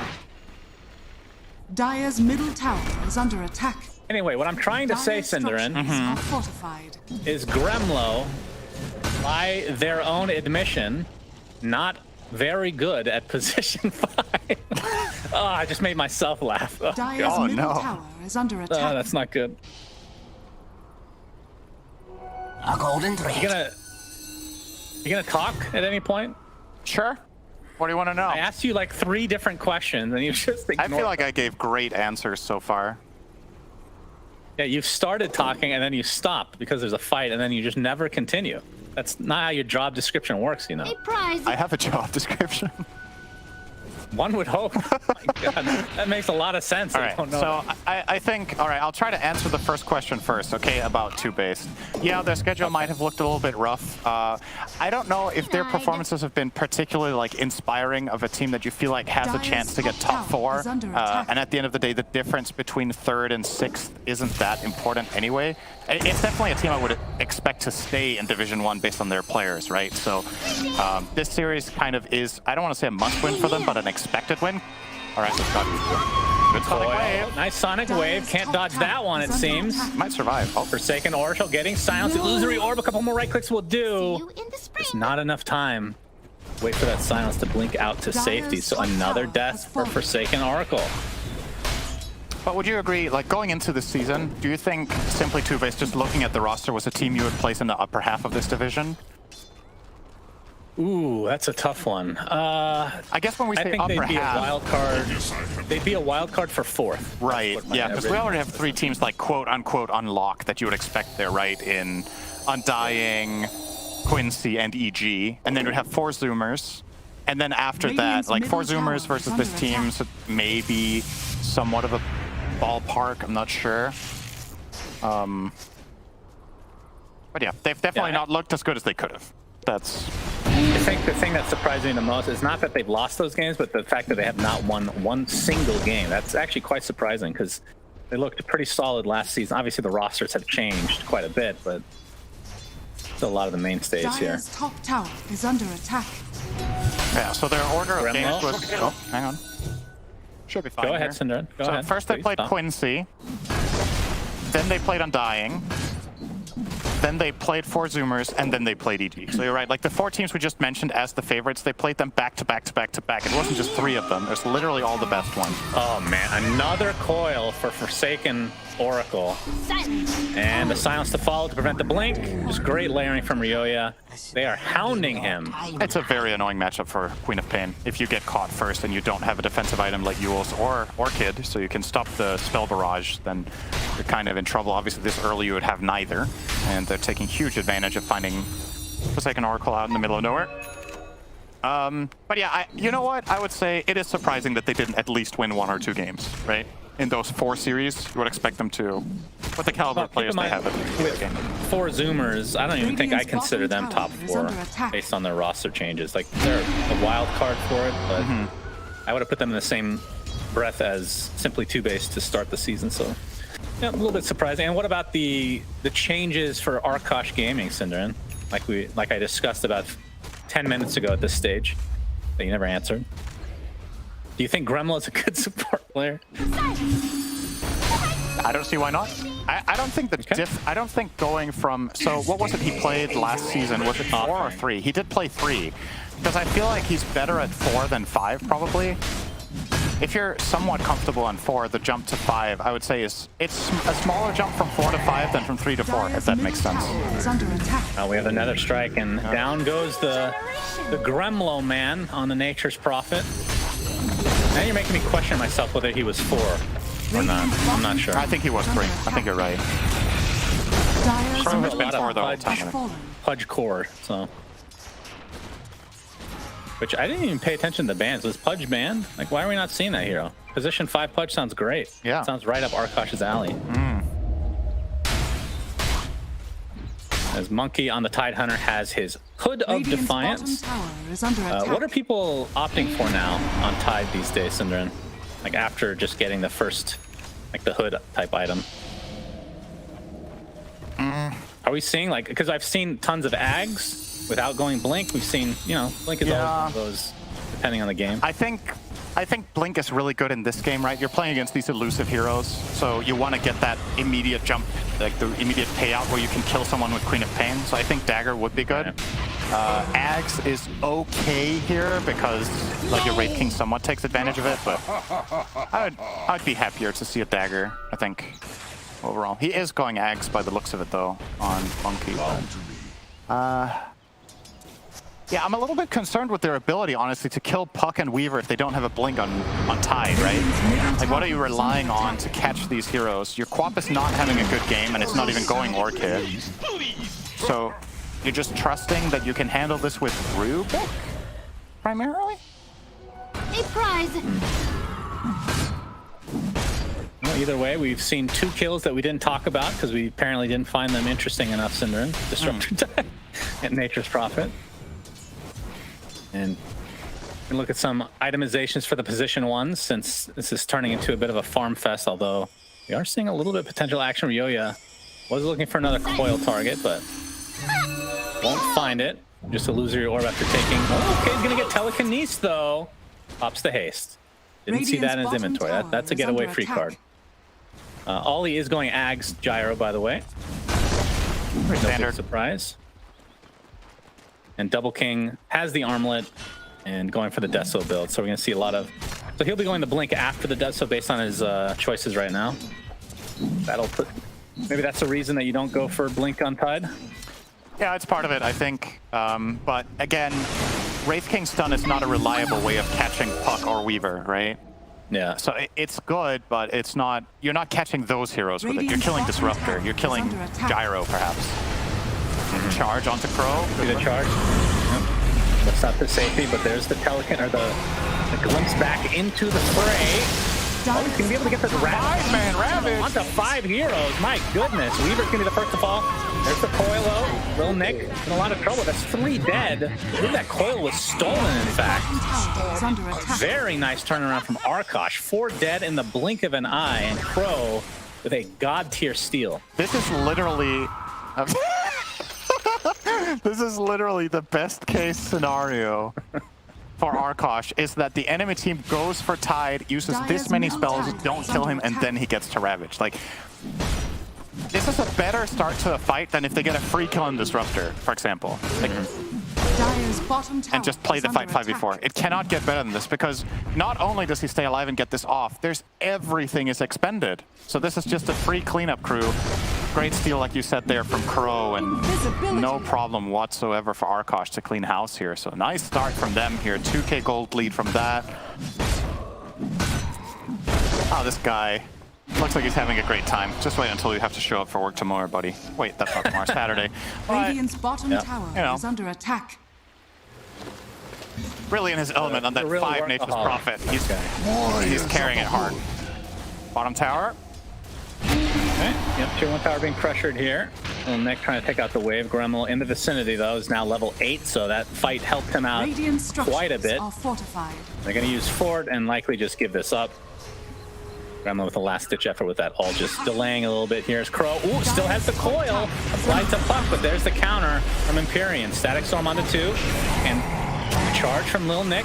Gets up another strike as well. Finally, they take out Crow, and there's the actual coil from Ryoya, but it's only on the Tidehunter again. All down comes through. Lil Nick looks like he's going to live through this for now, but Forsaken Oracle finishes him off in the end. So a 2-for-1, and now Forsaken Oracle. I keep wanting to say Forsaken Archer, by the way. I know that you don't understand why. That's because that's a hero from another game that you used to like. Ah, how do you know that, actually? It was a card and artifact. That's a lie. Yes. All right. I did know that. I think I even know one of its spells somehow. You might. It's in Dota now. Ryoya gets Sonic Wave inside the Sprout. Illusory Orbs to safety, but there's Forsaken Oracle again. I think he should be okay. The Glimpse, or rather, yep, he's not even the one being charged. They're going on Gremlo, bottom. Yep. Lil Nick, I mean, I can understand why. Gremlo is a really disgusting target. You just can't help but try to go for him. Oh, he got out. You just Sprout TPs. All right, let me just impress you even more. I know what spell Forsaken Archer had that is now in Dota. Okay, what is it? It is Burning Barrage on Clinks. Very, I mean, it's yes. It's not exactly the same, but yes. Do you know why I know this? Ravage onto 2. Lil Nick inside the Sprout again. And take a Shadow Strike to the back of the head, but the kinetic field used for zoning purposes. All right, I'll give you a bonus point if you know why I know that. Under attack. Probably because I told you on the podcast. Yes, correct. And I listen to you and care what you have to say. Yeah, the fact that you listened to me. I mean, I knew I told you. I just didn't think you'd remember because you don't listen to anything I say. So appreciate that, Synderen. That's not true. I care a lot. Sure. I remember your birthday even. That's a lie. It's this Static year. Storm. It hurts. Stop making me laugh. Is Crow gonna get chased by Ryoya? But there's the stun to follow from Double King. The charge to come through from Lil Nick. Nick Puck was able to get out with that illusory orb now, but he's continuing to get chased. The buyback now to Rubik as Gremlo's in a lot of trouble, but that dagger there. Got the blink dagger online just in time. They get the Rubik buyback and they do get out of here. So nice hit and run play coming out from Simply TooBased. 2 kills and an escape. It is only the 2 supports, but you know, given the what I like is that they try to put this pressure knowing that there's no Sonic Wave and no Ravage. They're just really trying to... It's a lot of damage from that crit. Ooh. We'll be fine on Flea. Yeah. That's how you want to play against a Tide Quap lineup. That is exactly what this Dire lineup wants to do, is whenever big spells are down, you want to pressure advantage. It's such a crucial part of Quap and Tide's kit that it's almost like a hero is dead when these 2 spells are down at the same time. You can kind of play the fight like it's a 5v4, if that makes sense. Obviously, you know, they're still there. They have some spells, but the really, really big parts are gone. Especially considering Tide doesn't have the Ags yet, right? So he also has a lot of quote-unquote dead gold. There's like 3,000 net worth on this Tide right now that's doing effectively nothing, almost. He's sitting on a got some stats. Yeah, right, but you don't have Ravage, so you just ignore him, right? Like, it's just, you play the fight like Tide isn't there, almost. You just kill his team, so... Yep. But now the spells are up again, so Arkosh should be looking for the fight of their own very soon. Ravage in 20. I mean, with that fight alone, they've pretty much brought this back into even territory in terms of just net worth alone. As Forsaken Oracle has the Kaya Sage. He's had that for a little bit now. Gonna be going for the BKB next. Double King. I mean, once he had the Deso, I feel like they could have gone. I mean, they've been fighting a lot, I guess, but Roshan is definitely something they can go for. Has the blink now as well. So can start, especially with that Tidehunter Ravage, can start trying to initiate, forcing some fights. Gremlo has his sights on an Orchid as position 5. He doesn't learn this guy, does he? I thought he was going to buy Meteor Hammer and split push all game until he lost. That's... I think I've played with his 5 Nature's Prophet in a game before. Or I did not watch it. I'm not sure, but... Yeah, he loves that. With Shard on Nature's Prophet. Yeah, that sounds like something he would do, but... Orchid is obviously great this game. You're playing against Weaver and Puck. It's an awesome pickup, and since Queen of Pain doesn't want to buy it here, we could go for the Kaya Sanch like we mentioned. Getting her on support is pretty good value. And they scanned the pit and actually activated because Rubik was nearby. Scanning. As there's now a counter scan again. Looks like everybody's just going to pass each other. And for the other side, Ollie on the gyro just finishes BKB, so has the Ags BKB combo. Are you surprised that he went for a BKB Radiant's so early? middle tower Typically, you is see under Ags attack. into like I don't know, Maelstrom or whatever right click you want to go. Yeah, I'm a little bit surprised. I guess the way they're thinking about it is that they don't want to leave a moment of opportunity here in the mid game where Arkosh is just way too overpowering with their team fight. So if he has this as like an insurance policy, it comes at the cost of lower farm. If he had a stat item, he would be getting more gold on the map right now. But at the very least, they can protect their key fights or their key areas if a fight has to break out. I'm kind of with you. I think a lot of Gyros would have honestly gone for a completely different build this game. I think many Gyros would have gone for the high stat build with Crystallis and just farmed a lot more than Ollie has here. But he's still sitting at 240 CS. It's very respectable, right? So, Is under attack. but it's a little bit more fight-centric in the build than farm. Under attack.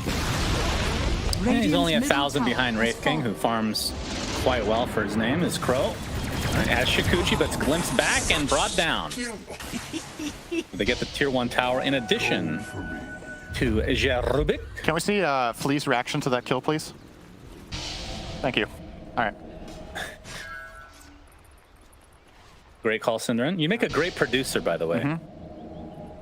As we have a smoke. Whenever something fun happens, we can just swap to Flea's camera and then it's a forehead moment. It looks like the smoke will not come to any sort of a successful conclusion here for Radiant's simply middle tower TooBased. is under attack. Ryoya just clearing the wave, trying to create as much space as possible. Looks like he'll get away as well. I assume he has BKB on the way. Nope, it's Sange. Oh yeah, it's a Puck. Why would I? BKB on Puck would be very strange. It is bought sometimes, but I don't think this is the game for it. If he needs a defensive item, he'll likely just buy Yules. Cutting a little bit close there with a Wraithfire Blast. Didn't need to be that fancy, but, you know, testing the ping and all. True, true. He's going to get another haste rune, so we'll probably feel very cocky. Of course, I mean, the big turnaround of the game, at least the beginning of the game, because Simply TooBased was doing just fine, was that steal of the coil. So he just has to be careful of that steal in particular, because as well as it's worked against Quap and Arkosh Gaming in general, it works just as well against their own team, considering the mobility.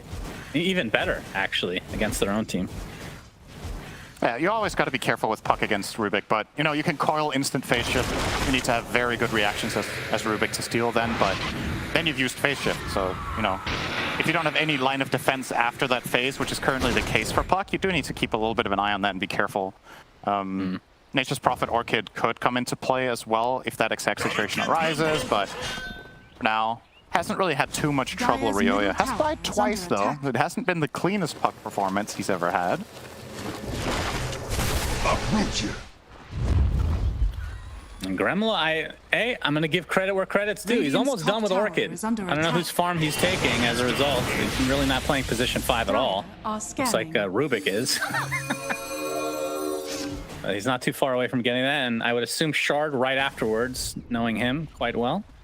This move from Arkosh is very predictable. They just gushed and Fate Bolted mid lane, and were not visible while doing it, so they are expecting it. Oh, very predictable. He's still getting a kill. I mean, he pinged it himself. He did ping that they were casting the spells there, so he had to have been anticipating that smoke, but I think he wasn't expecting them to go for a small Weaver kill in the mid lane. He was expecting them to go for, like, triangle or looking for the carry gyro, but obviously, Simply TooBased heroes just weren't placed in those areas because of his ping out. Yeah, he lets himself Going to be a fast Roche. Yeah, that's pretty quick. Deso and Gush will do this relatively quickly. A little bit of Skelly boys. Did they all die already? Now they're back. They're back for their second round, which is their favorite. The question is, who gets the Aegis? Will it be Double King or Forsaken Oracle? It will be the Quap. I always find, I mean, it depends on the lineup, but giving Wraith King the Aegis can sometimes backfire because they just ignore you to an even higher degree than they are already, right? I like it on these mobile heroes more so, if you have a choice. But I think the other consideration, correct me where I'm wrong, is the Aegis for hitting high ground as Disruptor gets decimated. But they're not really ready to go high ground. Yeah, I don't think it's time for that yet. So I'm with you. Oh, well, might use the Aegis here. Yep. Atos. No. Atos into the Nether Strike. He needs one bash. No, not going to get it. PA needs a charge, though. They have vision, though. Oh, Sonic Wave, Radiant's Forsaken middle tower is Oracle, under attack. preserving the Aegis. It wasn't a waste, he said. Well done. Oh, Ryoya. Uh-oh, yeah, Puck. Oh, gets Radiant's decimated bottom as well. The tower is minus under attack. armor just out of control. Radiant structures are I feel like we've All you have talked to do about is this get that before. lift. I feel like we've talked about this before. Is there a more satisfying attack in Dota than Wraith King's crit? I feel like it beats Attack? Kutakas. I feel like it beats Kutakas from PA. Like, nothing is better than Wraith King's crit. It's just I so agree. satisfying. All right, what's the most satisfying spell in general? I mean, that's an easy one. I shouldn't have asked. Oh, I like Finger of Death. Really? I mean, Culling Blade is the classic. Yeah, that's true. Calling Blade for sure. All right, but I'll have a little wild card here, Cinder, and Double Edge for me just feels so Dire's good, middle tower is especially under with that attack. terrible shard, which Radiant's I love top buying, by tower the is way. under It's attack. pretty good sometimes. Sometimes. All right, there goes the Dire's tower. middle tower has fallen. As expected, Wraith King with Deso loses the last hit battle against melee creep. Dire's It bottom does happen. tower is under attack. The sword Flee. likes to swing. Getting close to Maelstrom, Radiant's top tower so- is under attack. he's gonna, of course, turn that into a Gleipnir. Nice Right Sonic after Wave that, I there. would assume. I would say this is clearly worth it. Oh, I love that remix. Can we keep that going? Radiant's top tower yeah, is under that's attack. nice. That sounds like a siren. Dire's top tower is under attack. It kind of does, actually. All right, It's a more everybody attractive sign evacuate than the not, map. We're under attack by All right, Spirit Lil Nick Breaker. gets the charge off. So here comes Forsaken Oracle trying to keep them at bay. Wow, Ravage onto one. Yeah, that's not the At least greatest. they'll find him. Yeah, Ryoya comes in. He's just going to clean up Rubik in turn. So it's a 1-for-1, and they've used Ravage. These are If good Simply fighting TooBased wanna conditions for continue. Simply TooBased. If they connect up Gyro here, Dire's top tower. Now, Empyrean is in a lot of trouble, though, getting to the high ground, but there's a Static Storm on top. Will they be able to kill off the puck in the meantime? They do so. Double kill for Monkey of all. where is Gyro? Do you guys He want to is- fight or not? Bottom. Yeah, he just never showed up to this fight. Like, his team are Dire's top going in tower with a has lot fallen. of stuff they're trying to commit for that fight, but they never brought their richest hero, and Puck got caught by that Orchid. Didn't have any defensive item, of course. He hasn't itemized for that Orchid at all. Dire's structures Wow, look at them are reaping the reward. This could actually almost be a lane of barracks. I think they're going to get the tower and then have to back, probably. Yeah, Wraith King's good at this. Indeed. Lots of minus armor like we talked about. They can Applies stay. The tower that Where is does. Gyro? There he is. He'll be here eventually. Has TP'd finally. Charge onto Double King. Still has a BKB. Still has Blink. And a second life, of course. Dire's You can see middle Simply tower TooBased is not under attack. super confident in going in. It's, ooh, big crit from Double King. Bashed up, though. Have to be careful. 15 seconds on Puck here. But again, Aegis still online for Forsaken Oracle. And he's very close to finishing BKB. Another Radiant's camp will do it bottom for him. tower is under attack. Yeah, I agree. A little bit too passive from Simply TooBased. I mean, once Ravage is down, that seems like a good fight if you can just reset. It really feels like that is just the go call, right? Like, you used Ravage to kill the Spirit Breaker, who even has buyback, I think, in that moment.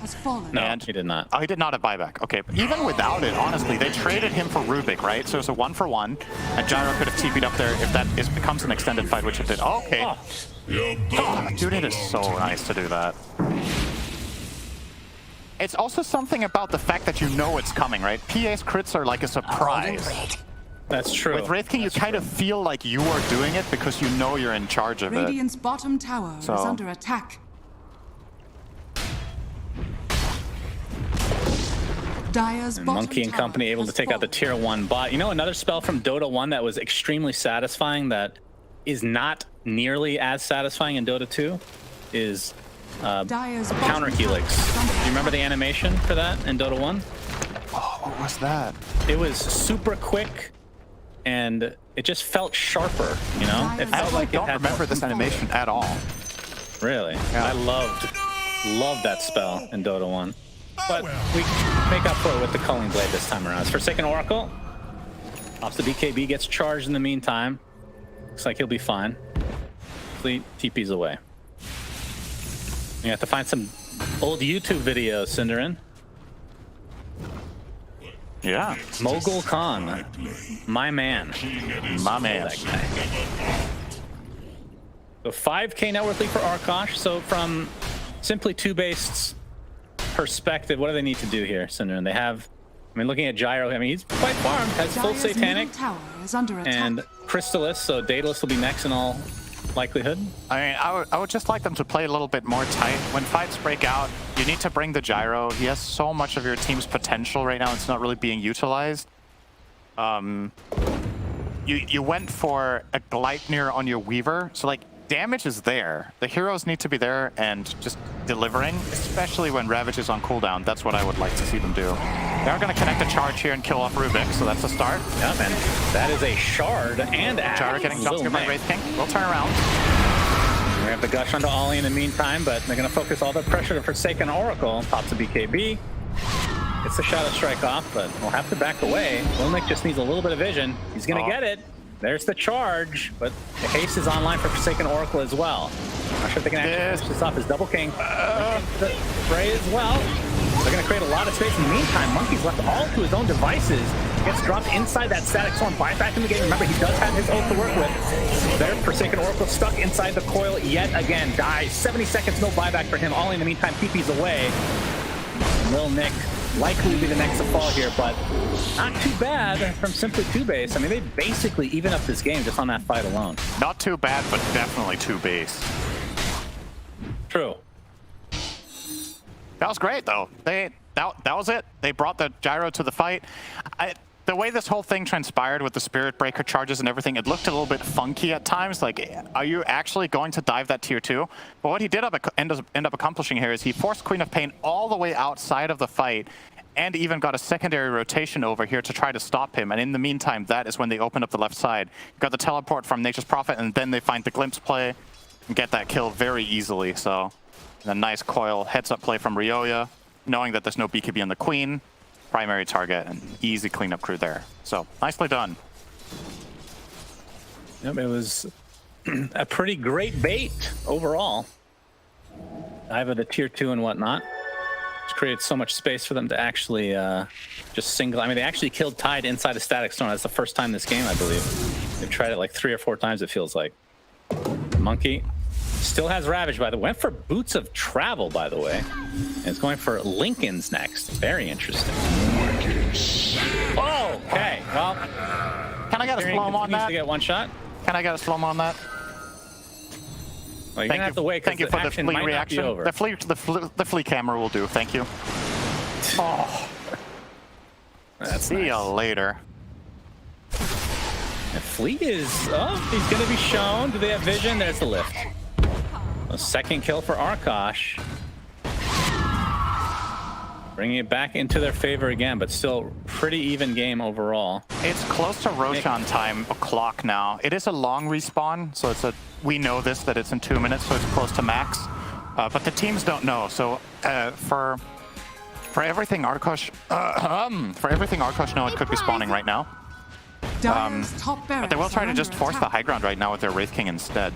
And I don't mind it. It's really strong. You do have a get out jail free card with the BKB TP. There's no cancels on the Dire, except, you know, Spirit Breaker charge and ult, which will probably be used early in the fight.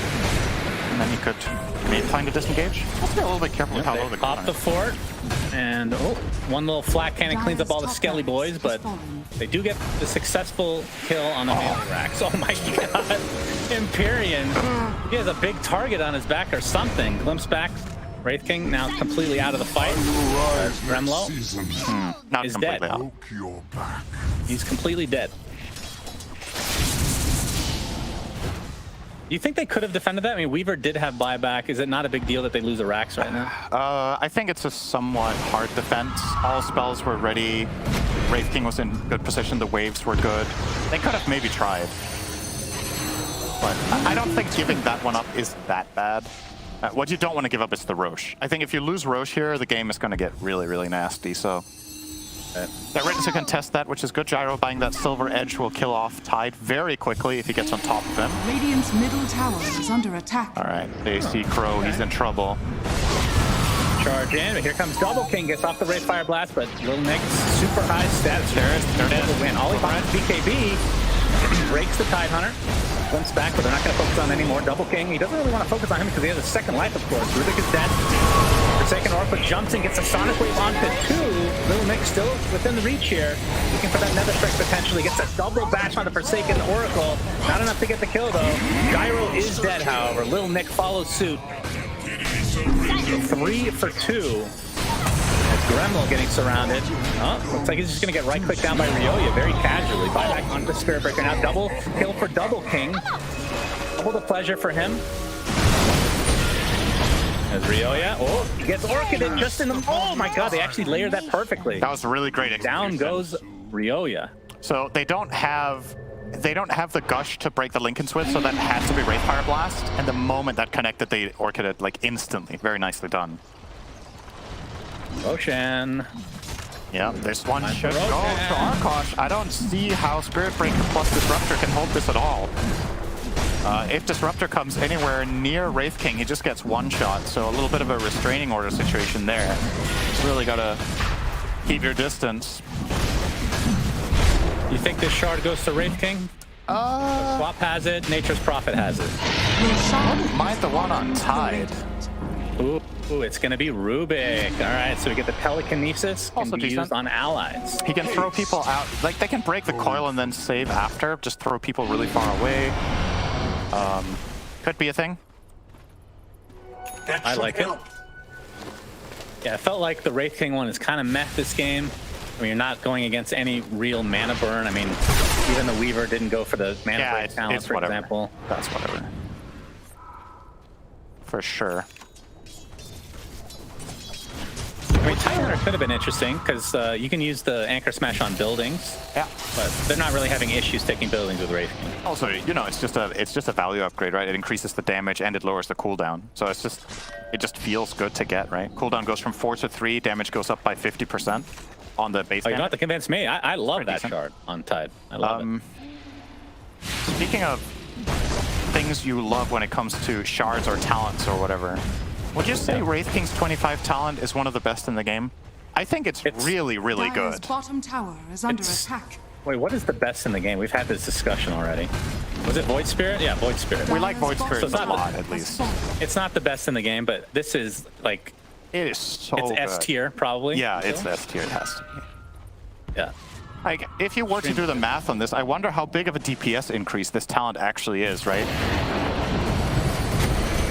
It's gotta be crazy. So hold that thought, Cinderman. Wow, they're just gonna destroy Rubik. No chance to survive there. Well, you're the find BKB Gremlo on too. Gremlo. You're just gonna get charged again as well. So what's going on? 2 freebies for simply TooBased. He quickly chugged though, so it's all good. Dire's middle tower is Flee. under attack. Oh, he's gonna get clipped by the Sonic Wave. He's not have actually time dying. left. Limping away He's now. actually Ryoya. dying. Gonna force out the BKB for Forsaken Oracle. Can you make up your mind, Cinder and Flee? Shadow Strike is not gonna kill him. He had stick charges, so he would have died there. It was just enough to get out. I think he might have even maneuvered a little bit of an urn charge in between the ticks as well, for the extra bit. I wonder if they're gonna put Leveler on Double King here. They have... I mean, when everybody's back, it's going to be basically a minute and a half with the Aegis. I'm really happy to see this talent breakdown. I think Disruptor is almost level 25, and then this will become very relevant. Thanks, Cinderin. Yeah, you're welcome. I'm just trying to find something to talk about, man. They showed me the 25 Disruptor talents. What do you want me to say? Like, he's level 14. We can dream. Why can't we hope for a 70-minute game? Maybe it was to make the point that this is also an amazing level 25 talent, which is true. The Static Storm AoE one is also really nutty. But it might be. Yeah, but it feels like you do need Ags. Yeah. That's what makes it. For sure. It's like, I mean, it's like saying the Wraith King one, yeah, but you need damage items. Like, yes. If Wraith King doesn't go damage items, his level 25 talent's pretty far. Yeah, but there's no other builds. You know? You say that. Disruptor has other choices. You can go Force Staff. You can go Auras on Wraith King. Sounds terrible. You can also lose Offlane Wraith King with Pipe Crimson. Yep, and you can lose doing just that. Yep, probably. You could also Monkey. Oh, they see Ryoya. Oh, they got the silent. Start this out. Can they layer it? Yes. 100 seconds does have buyback though. Dude, the Quap Shard is so good, man. Shivas does show Imperium, but he's actually gonna TP out. The Quap shard is just, it's so funny, this Quap Puck dynamic, right? Like, Puck has been destroying Kyle earlier on in this game, and then you get the shard on Quap. Who's Kyle? Forsaken Kyle, or Kyle. Sorry, Dire's structures I got distracted by the camera shot. I guess they used some old footage again. The ultimate bait. But yeah, the shard on Quap just really changes the dynamic of that matchup. All right, Red King's in, double kick. Charge, yep. Gremlin's going to be taken out right off the bat. Double Ravage from Monkey, make it 2. Double buy, make it triple buyback for Simply TooBased, and Arkosh is going to try to back the hell out for now. Ryoya, Lincoln's has already popped. Tries to get out of the arm's length of Double King, does so successfully, and Lil Nick continuing to pressure. We'll be going for Monkey this time. Remember, he doesn't have his Nether Strike available, but it does break. If he fancies his luck, he could try for a TP out now that he cracking that off. Oh, Ryoya in the top lane, though. He's getting stun locked. One more right click will do it. Should be able to blink out the safety, though. A nice counteract play there. Will they actually chase here? Pro is shown. Getting charged, and looks like he'll be brought down eventually. So after what was an initially great fight, Arkosh forcing out 3 buybacks. Simply TooBased get a lot. Yes. Yep. Carnation. He does have his ult, and is in the midst of the tier 2 towers. He has to be careful because there are buybacks. Tidehunter buys back into the game. Monkey, not sure if he can TP though. Oh, they're gonna just destroy Wraith King. My goodness. So buyback wasted, and with that, a slight net worth lead for Simply TooBased. How did that swing the net worth by that much? They used so many buybacks. It's a good question, Cinderin. Yeah. I mean, that kill was worth basically, let's see, those 4 kills with 2 buybacks ends up being a 3K swing in favor of Simply TooBased. Now they're going to pressure the tower. They brought back Puck, Gyro, and Disruptive. Puck and Gyro's buybacks are massively expensive. Yeah. Okay. Do they give this up? I mean, I think they give this up considering that they have so many outer towers still. Yeah, you give 60 seconds though for Wraith King. They're trying to get a push in the middle with the Spirit Breaker here for Simply TooBased to try to get more out of this. Radiant's bottom barracks. Okay, well, those buybacks paid off big time, but at this point, I don't really care if the gold lead is 20k. You have 2 cores without buyback. These kills for Arkosh are huge. If they find either Gyro or Puck, they probably just win the game. So you've got to be really cautious still as Simply TooBased here. Double Ravage will be available in 30 seconds, and that really paves the way for Arkosh to go for game-winning smoke. A golden thread. So you gotta... Yeah, they're gonna respect that and back off from mid here, not even going for even any meaningful chip damage on the tower. A little bit of a Courier Snipe there from Gremlo. AC and Ollie is, I mean, he's getting maxed out here, Cinder. He can replace his Ags or his boots, I suppose, or something. But has a lot of items, it feels like. Yep. Same can be said for Wraith King, of course. Yeah, Wraith King doesn't have any True Strike, though, and that really impacts this matchup quite a lot. Gyro, obviously, with a 35% evasion. Wraith King, his damage against Gyro is not significant enough that he can really reliably go for him without double Ravage. Even then, it could actually fail. Like, if they commit everything on Gyro and he somehow gets saved and pops Satanic, probably lose the game. So, gotta be very wary of choosing to go on him. I think Puck is a much better target if they find the Ravage. They're just gonna blast him in like 3 swings from Wraith King. So... I mean, do you commit to the MKB before buyback? For Wraith King? Honestly, I wouldn't mind it. You have the buyback advantage right now, right? So you know that this kill is game-winning, so you might as well go for it if you have the gold right now, obviously. Forsaken Oracle pops the Shivas. They're going to see Empyrean. Double King jumps in, double taps an easy kill.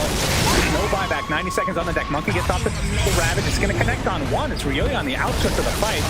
Buyback onto the Weaver now. Another Ravage to follow as he dies, so no buyback from Monkey this time around. Just Prophet dies, but flies back and can TP in anytime he wants. Triple kill for Ryoya. After the beginning of that fight, was not expecting that. He's going for Dagon of all things. Nicely done from Simply TooBased, turning this around heavily. Blink out for Double King. Onto the high ground he goes. Looks like Forsaken Oracle is going to sacrifice himself. No blink for 7 seconds. And they finish him off. He does not have his ult for 45. Homing missile's going to connect. Warriors of the wood. Doesn't look like they're going to dive. Gremlo gonna grab the gem and keep pushing out the mid wave. So even with these 3 dead heroes, I don't think simply TooBased will end up getting that much out of this. They can try for a high ground push, but it is a little bit scary. You're playing with a half HP Puck who's not finding a good rune, so Roche easily the better choice here. And this one will give a Scepter more than likely to Weaver. Oh yeah. And that is very, very big against this combo. Of course, you still need to respect the Ravages. I would like if they give it to Weaver here, he will take it. I think he should buy BKB, actually. Just so that he can save people in Ravage. That's going to be game winning. He literally, all he needs to do is wait for the Ravages, pop BKB, Shikuchi in, and save the primary target, and that's the game. Because there's no other item that's reliably going to allow him to do that than a BKB at this point. Gremlo. He's going to get Static Storm, pops the BKB, and we'll be fine. Doing the usual shenanigans of chip damage. Very skillful play here. Ratting with these disgustingly huge treants. I mean, they do a lot of damage. I'm surprised they're not... Okay, he did not aggro correctly. I wouldn't have gotten it anyway. Backdoor protection kicks in. Under attack. He's forcing rotation. It's valuable. It's worth trading your BKB for a Static Storm and 2 TPs. Can't fault him for that. But yeah, the lead now. It's getting pretty scary for Arkosh. Yeah, it is, but it's still, it's a 20k gold lead, but the win probability is actually only 72%, right? And it's just because at this point in the game, there are a lot of things that can still happen that have a huge impact. Puck getting caught by anything and getting burst. Like killing Disruptor and Weaver before they get a single spell off. Heroes are getting level 25 talents. You see Queen of Pain now, obviously having that spell block talent. We've had Wraith King 25 for quite a while. Tide is almost there. Probably taking the 1 extra second on the Ravage stun. That's going to make his Ravages combined 7.6 seconds of chain stun. Under attack. That's quite a bit. I wonder if he's going to buy a BKB on Tide. I would actually really like to see that at this point. Sell the Hood, get BKB, just to guarantee you get 2 good Ravages. And even if you don't, the BKB is probably going to keep you alive. If you notice the last fight, he took tons of damage that weren't from Gyro. Gyro's not going to kill him on his own. He's too tanky for that. And with the BKB, he can also protect his Kraken Shell. So... And I'm interested to see, because we've seen this before. We've talked about so much how the Ag's time-lapse is so god tier, but sometimes it is not able to be used correctly, right? Yep. And it ends up being kind of a waste. Because theoretically, they could have put it on the Disruptor to get the muting of items, which could have a huge impact on fights. So Flea took a... Just have to see if the time-lapse situation... Little Nick. Nope. Time-lapse. There it is. All right. That... Already paid for itself. Yep, it did. Forsaken Oracle jumps in with the monkey.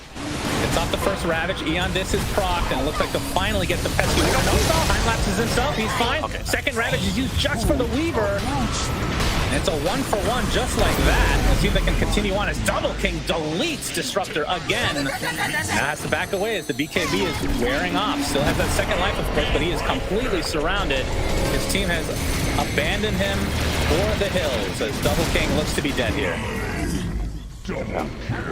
Yeah, that was... They got amazing value out of the cheese, out of the Ags on the Weaver, and of course out of the Aeon Disc. This is the alternative for him to buying the BKB that we talked about. This is safer from the perspective of you being the primary target. If you go for BKB, maybe you don't react in time, you just get burst. But with Disc, you are safe too. You're safe for your teammates. It's a little bit delayed because you will get clipped by a Ravage, and then maybe your Disc will proc, and then you can get hit by a secondary Ravage. You're going to see the replay here. So they do get the Disc there. And this Ravage, like, 0.75 second duration, right? Under attack. On the Disc. Radiant structures. And that cheese. Oh my goodness. Oh, it was cheese. I thought he time-lapsed himself. Okay, yeah. That makes more sense. As Ollie and company doing tons of damage to this tier 3. They're looking for their second set of racks, and I think without 2 heroes able to buy back from Arkosh, this looks like a free second racks at the very least. Oh, they got the Rubik. They got to force out some buybacks here potentially. Rubik is dead though. Does have the buyback for himself. If they don't buy back here, they're getting mega. Like, you have to buy back and try to fight your 3v5. Or 3v4 rather, there's no Weaver. They're very late to make this decision. Yeah, but the jump in from the Wraith King, he still has his ult, of course, Ollie. He's doing way more damage than Wraith King, that's for sure. As the Dagon finishes off his first life. Can they get him again, or can they just focus racks? We'll see what they choose to do. Maybe both. Down goes Wraith King. That is a dieback into Mega Creeps. Simply TooBased look to have won, in all likelihood, their first game of the DPC.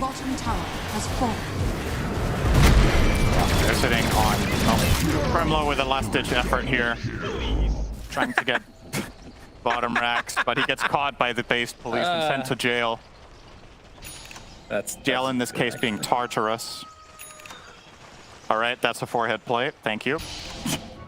I don't know. I'll never get tired of it. I don't know what to say. That camera shot is just, it puts a smile on my face every time. It's so silly.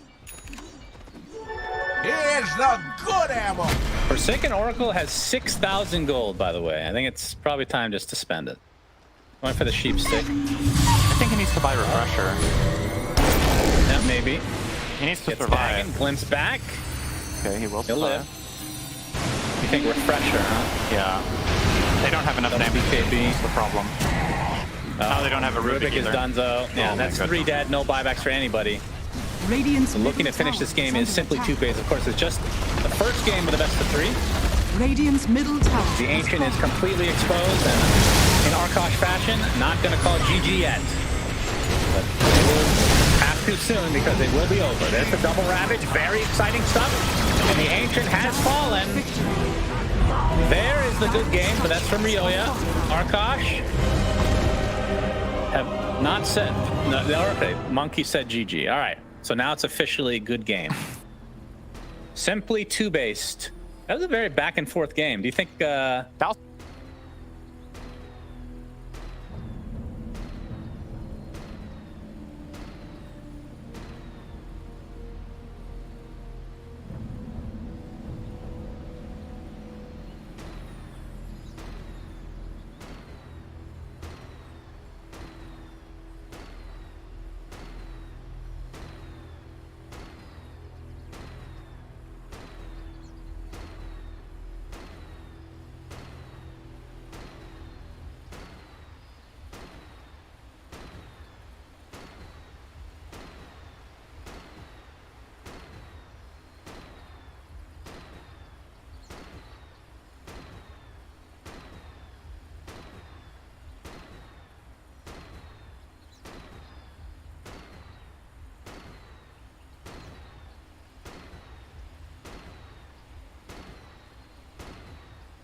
then there's potentially 2 other teams you have to compete with at bottom. I don't know if that makes sense, but if you really need to win these matches as Arkosh, unless you want to go to Div 2. And some of their issues are just consistency. They Radiant kind of fall team apart back. some games. The The last couple series have been playing much better. Certainly, they haven't had any like really embarrassing series for a couple. But you know, you gotta take those W's when you have game advantages, gold advantages, and they haven't been able to do that really consistently, unfortunately. Maybe it's that kind of mentality where you feel like you're winning the game and then you want to clown a bit and it backfires. I feel like that's what happened because, you know, it's a meme team. You're like, well, we're definitely winning this one. It's nothing they can do about it. Suddenly they strike you and there's like 10k gold lead out of nowhere pretty much.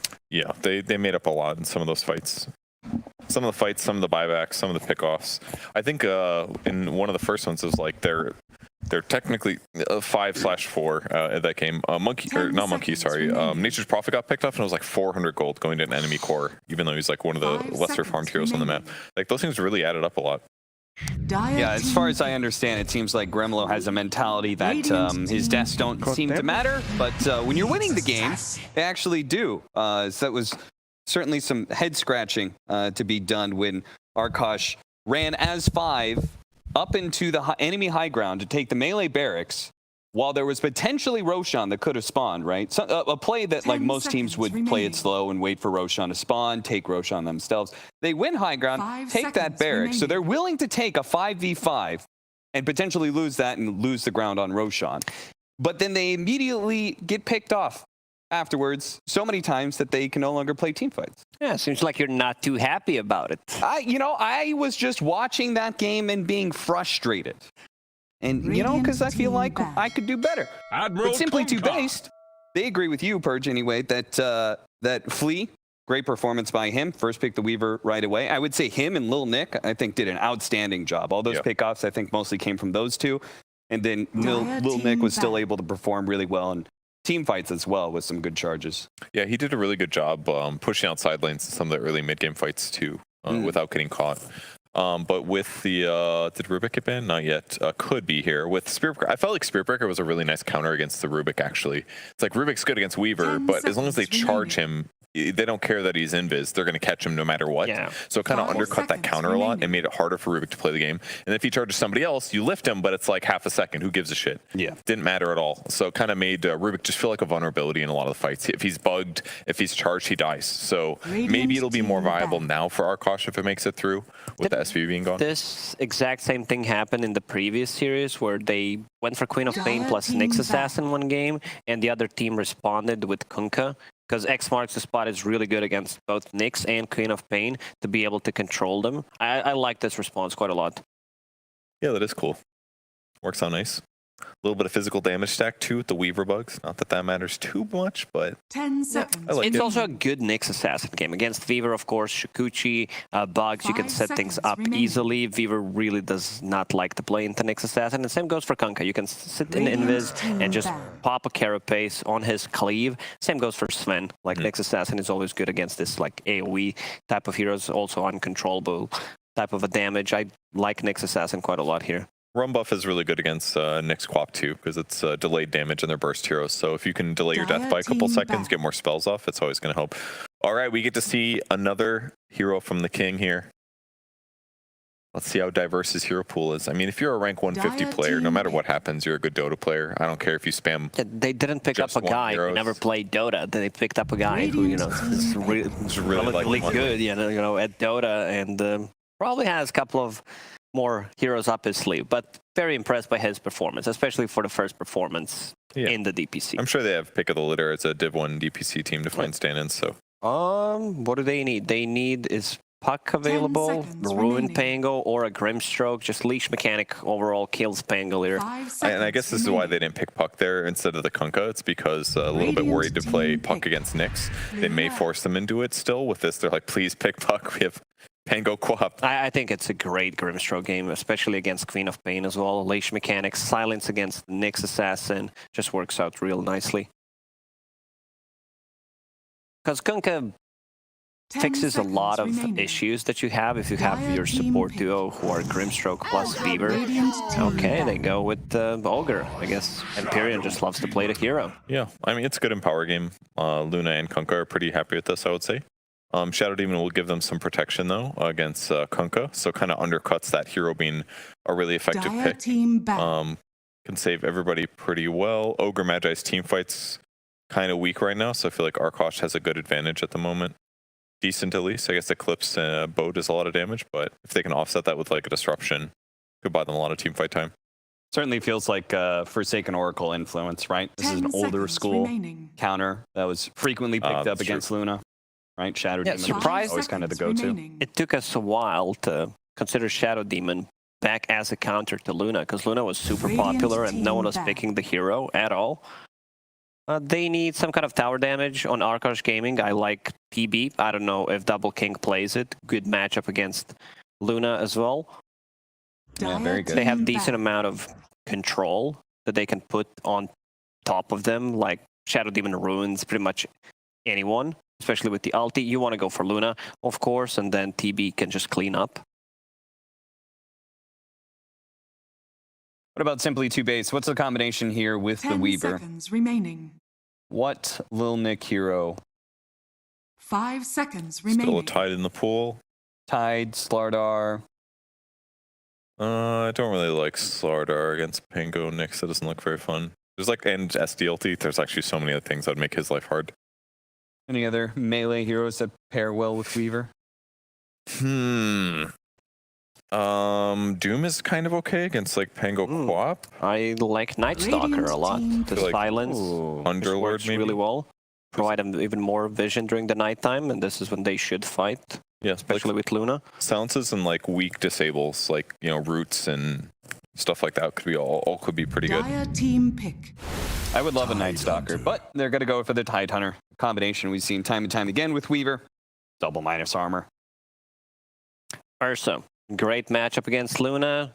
Decent in the lane against the Tide Hunter, but it's not as strong because Tide Hunter plus Weaver, it's a ton of damage. It's not as weak as you think. Like, yeah, Ursa, he goes in and gets a couple of attacks on Tide Hunter. It works out nicely, but it needs time. So you might need to sacrifice level 1, level 2, because you're definitely not strong. Or if they want to go for TB that I mentioned, just think about more of a mid game. It looks really good late game. Like, you're right, the laning stage can be a bit iffy, but in Rage against all these simply TooBased heroes looks great. Whether it's Ravage or Eclipse or Kunkka combos.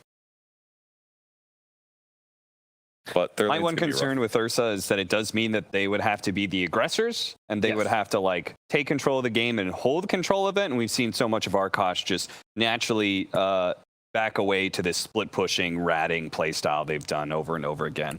Yeah, and they can do that because of their mobility between like Pango Quap, I suppose. But I mean, if they're dire side, that's the plan, right? Go invade the enemy, stop them from farming, get pickoffs, and then take Roche afterwards. And they can do it okay. If they have like an Ursa or another good physical damage carry, they can do it pretty well.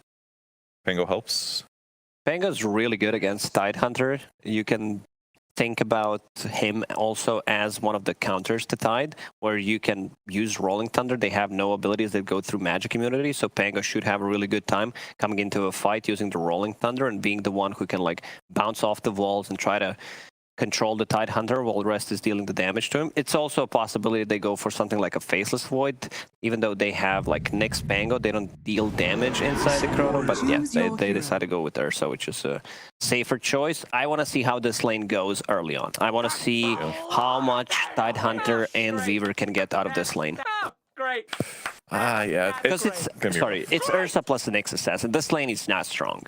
Do you think they're going to play the Shadow Demon then that lane to try and offset it, and then have Nyx play with the... That's one way to try to fix it. Okay. So we have a little bit of a lane problem. I mean, SD can defensively save him, but there's no offense there, I feel like. Whereas like Nyx stun and could be okay.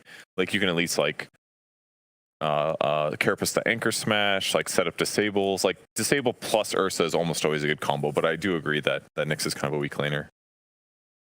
I don't know. But yeah, if Ursa dies a bunch, it's going to be a rough one. Hopefully it's a hero that the Double King is comfortable with. You You know, it's a hero I feel like most carries can play, but it's definitely a different play style than hit creeps. But if he's used to spamming Razor, a hero that's good at fighting, I feel like Ursa is kind of similar. Okay. It sounds like to me we've got a little bit of a problem for Arkosh to be able to solve when it comes to the laning phase. But if they can do that and get the ball rolling, they might just be able to even out this series. But we'll have to see. We'll go to Suns fan and Synderen now.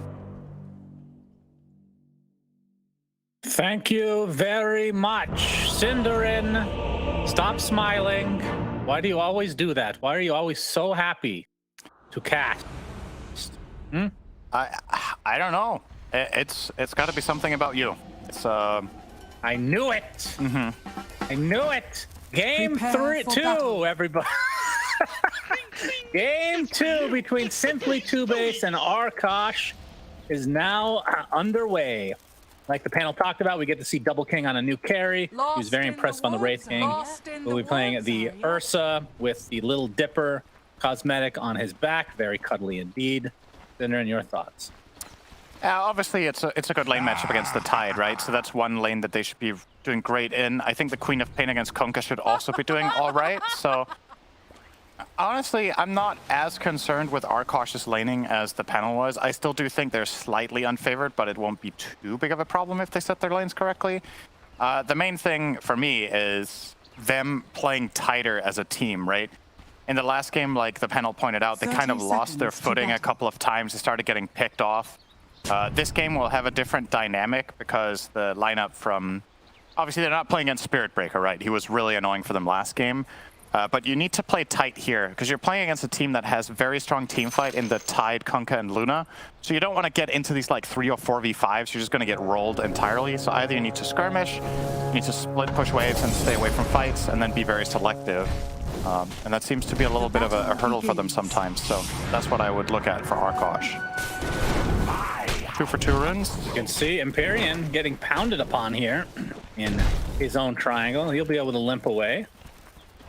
Takes heavy damage, so we'll have to go back to base to heal. And the bounty runes ended up being dead even. An even game to start the game, Synderen. Would you believe it? I believe it. Good. I do believe we have a game to start the game. It's going to be the Ursa Nyx, so double melee against Weaver Tide. So they talked about the panel that is the double minus armor coming out from the side of Simply TooBased. What do you think from an Ursa perspective? Will he be okay here? Because we've seen Ursa like destroy Tide in lane, obviously, but this is typically with like a range support of some kind. I think they're going to be okay, but a lot of it comes down to Gremlo's spell usage. I think it's very important to use Impale effectively. If you just throw out the Impale and do a little bit of harass, and it doesn't force the enemies out, they can immediately turn on you with Gush Scarabs and just try to fight off the Ursa. If he has already used Earthshock to go in, he can't use it to disengage with. So you got to be a little bit careful. I think if they play the lane correctly, I would favor their lane slightly, honestly. And I'm actually going against Weaver, just because this is such a good lane matchup for Ursa against the Tide. But they will need to spend all their gold on Nyx buying regen for Ursa in the early levels in order to succeed. He has to just ferry out tangos themselves and stuff. The good news for Forsaken Oracle is that there is no puck to deal with this time around, Synderen. That is true. He is playing against Ryoya, obviously, but this time it's going to be a Kunkka. So, your thoughts on this matchup? Has been killed. I would say it's Quap favored. Probably go for 2 points in the Shadow Strike here, and just every time Kunkka goes for creeps, you punish him, you pressure him back, and force him to buy extra regen, and then you win the economy ward that way. Actually surprised to see 2 points in Scream here from Forsaken Oracle. That will leave him a little bit exposed. If he gets torrented here, he almost could have died, but we'll sidestep that one. And at the range deny. Nice little heads-up play there. And we'll get... Yeah, that is... I mean, the old school build is the 2 in Shadow Strike against any melee target, right? Yeah. Quap was, at least historically, known as this melee bully hero, which Kunkka's no exception. But, of course, game has changed quite a bit. You have the water runes and whatnot. You can go into the jungle a little bit, so guessing Ryoya will be just fine. I still think you do want to get the 2 points in Shadow Strike, though. If you don't do it, I don't see you winning the lane. Then Kunkka, he's just going to beat you on CS, right? He has more damage, his Quelling Blade advantage. Just his base damage in general is higher than yours by like 10, so he can just deny a lot of the stuff. And you're seeing right now, he's just laying into Forsaken Oracle because he could trade favorably. Scream of Pain is way too expensive. It's too much mana per damage. You can't sustain this at all. Ooh, He's kind of getting bullied here. Wow. I don't know. I mean, I'm not going to say it with full confidence that I'm right about this lane, but I just don't think Quap wins it without maxing Shadow Strike. At least on level 2, you want to get it when you can. Dire's courier has been killed. Oh, would you ever go more than 2 points though? I don't think I've ever seen that. It's kind of rare. You can do it in some cases if you're totally dominating the lane and just want to really shove the guy out. I think against Kunkka it's probably not worth it because, like you said, he will go jungle. But other heroes that don't have that luxury and really need to lane, if you can get 3 points in Shadow Strike and ruin their lane entirely. Yep, Double King getting forced out, but a nice Impale came through for Gremla. So you talked about his spell casting, which some people may not have very much confidence in. I certainly do, because he hit the double Impale, Synderen. Yep. What a play. They both have 10 charges on stick as well, so they could actually go for a potential fight here. Double King will want to get level 4 first, though, so he does have a point in overpower. Dire's middle tower is Gonna under skill that attack. now. I think the goal for him in this lane right now should be to get pot shots in on Tide whenever he can, exactly like this, right? Whenever you get a free hit, go smack the Tide. If you at some point, if he oversteps and gets like 2 stacks on him, 3 stacks on him, 4 stacks on him, then you commit and look for that kill. They are punishing him in turn every time. That's going to be first blood in the bot lane, which is a lane we have yet to talk about. Luna got extremely low, but oh, Double King's actually going to like Ollie will live. Swashbuckle with the shield crash to follow. Ollie getting pursued. Monkey just tanking the tower. And he'll be successful in finding him. He's going to die afterwards, so that's great for him. He wants the full refill. And Ursa died top. Flea now securing himself a double kill with the Nyx Assassin. So many deaths to start things off here. I mean, maybe my read on this lane is just off. Like, maybe it's not as good for them as I thought it was going to be. I didn't say I would like massively favor them and they should just destroy, but I thought at the very least they could break even, but they're getting rolled. Just way too much pressure coming out of the Tide and Weaver onto this Ursa who, you know, he bought boots first, and that is not really a very valuable item if you can't play aggressive, right? It gives nothing in this lane except the potential to chase them down. But if you can't win that trade, then you're never going to get the value out of the boots to play aggressively. We're going to see an X into the boat in the mid lane. Ryoya gets the double boat, in fact.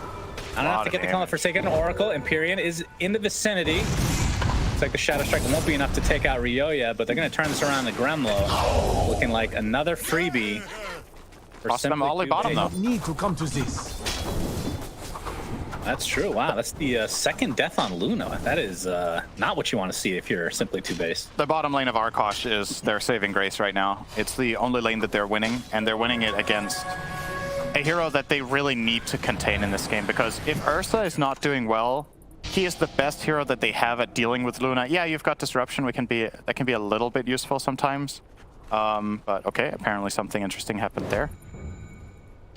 Not sure, I didn't see the clip. I did not see it either. Sure, it's just a bug, no pun intended. Wow, that actually made you laugh. That's pretty sad. I mean, despite the 2 deaths, Luna is still out-farming Ursa, and that's kind of concerning. 400 net work lead. Yep. Double King not able to get a ton of CS here. He's getting chased out again. Ursa out of TP as well. This is Forsaken Oracle. Weaver is level 6. Strong hero. It's incredible how much he offsets in this lane, right? Like, it's not like Tide gets absolutely annihilated by Ursa unless it's a one-on-one, but in many 2v2s, you ultimately get overpowered. Weaver is just twice as strong as Nyx. It is just destroying this top lane. Taking Oracle, trying to get some kills on the enemy neutral too. He's going to get X marks though for his trouble. Into the boat it goes. It connects. Torrent to follow. And Ryoya is just having his way against Forsaken Oracle in these last 2 games, Synderen. Just completely dominating mid. Under attack. And this time around, there isn't as much of a saving grace in that safe lane. Last game around, Double King on Wraith King did a lot of work. This time he's playing more of a snowbally by nature carry, and he has lost his lane badly. So who are they going to turn to get this game under control again? They're now going to lose the top tower as well. After 8 minutes, Tide is going to take this lane against Ursa and bully him out. Double King has been forced down to bottom. And after seeing this play out, you gotta wonder, Dire's could you have top done tower anything has to solve this? Would Shadow Demon have done well enough in this top lane? I don't think so. So maybe you had to actually start as 3 for a little bit to get Ursa a good start, and then afterwards go and help bottom for your Pangolier.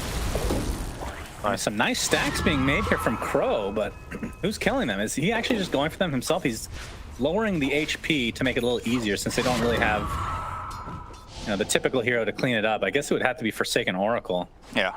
But Ursa is not, I mean, unless you go for Battle Fury, it's not really a hero that can take these stacks very easily. No, the Ancients are going to be quite the mystery. I don't know. Dire's top Yeah. tower is under attack. Just Sonic Wave them.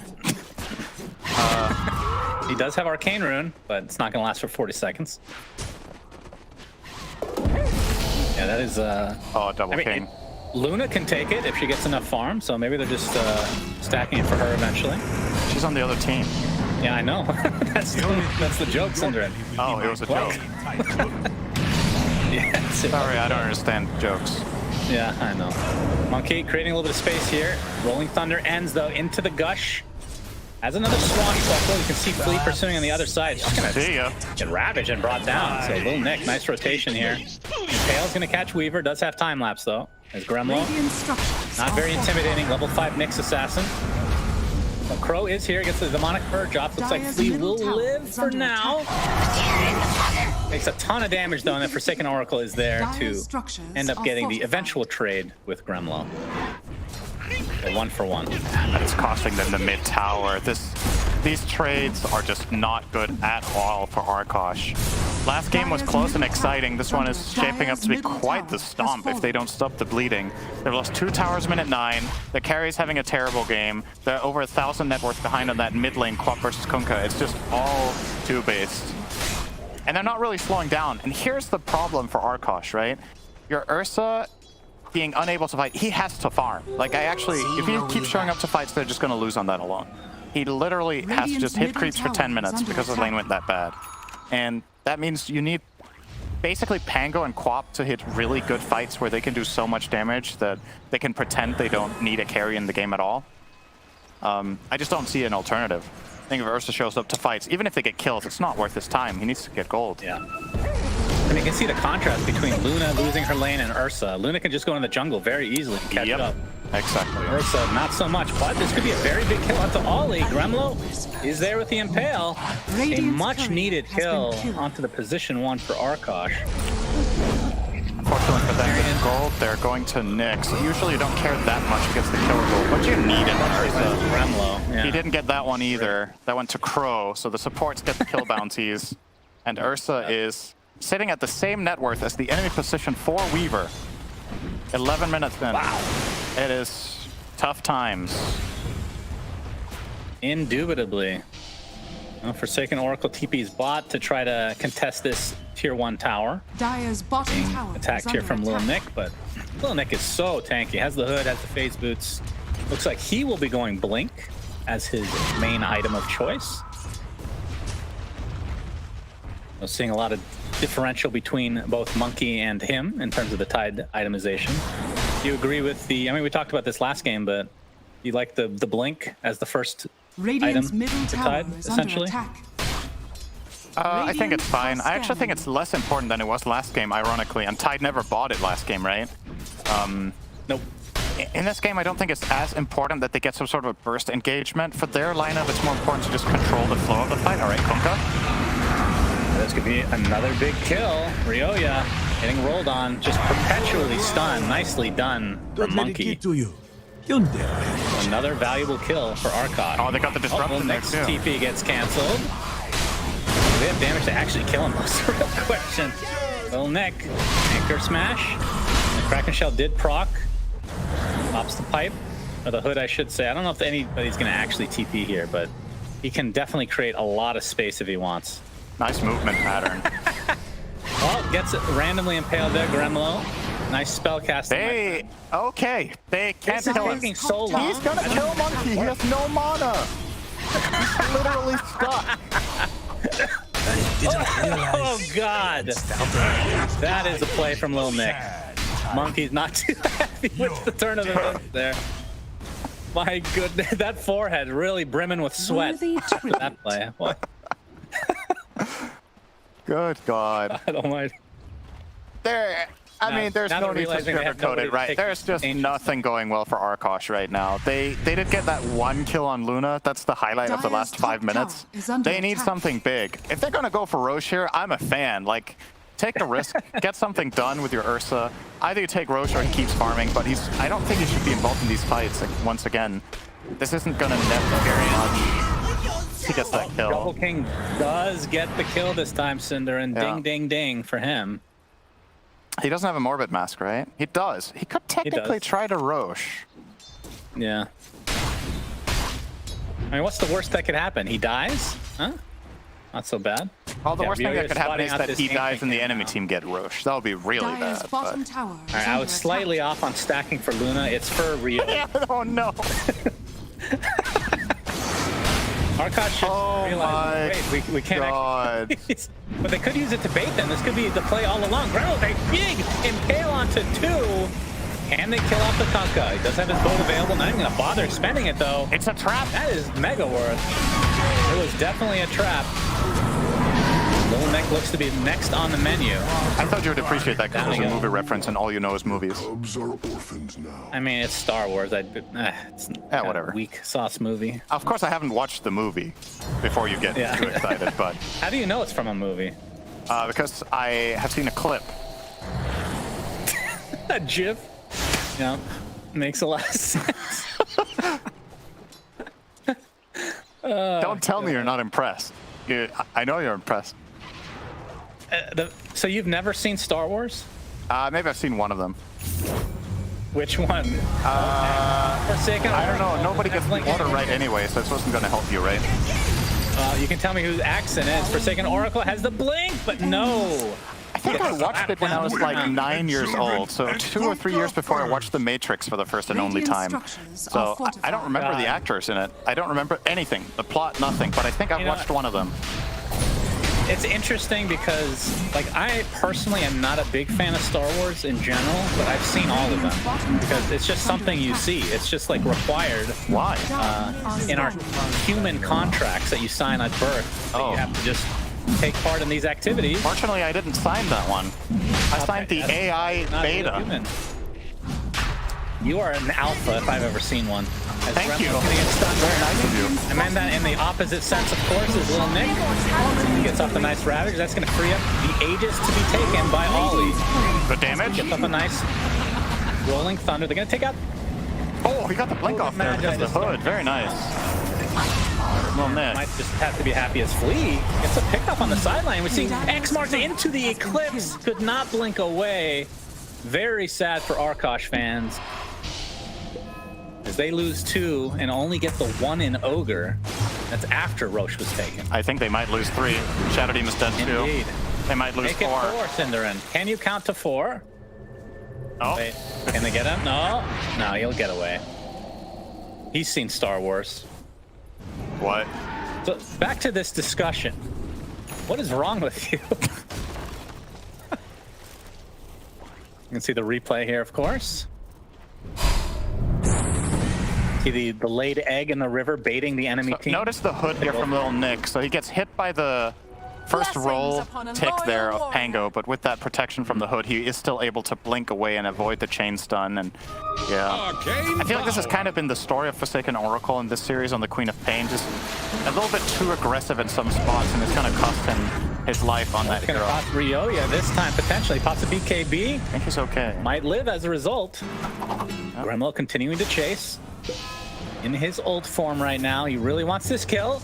He's going to get X, though. He really wants this kill. To get warranted on the top of a Fire Blast. Lil Nick with the anchor smash. Here comes the rolling back for Monkey. See, the boat coming in as well. Ryoya will live. And again, it only cost them an Ogre Magi. And it still ends up being a trade. Is under attack.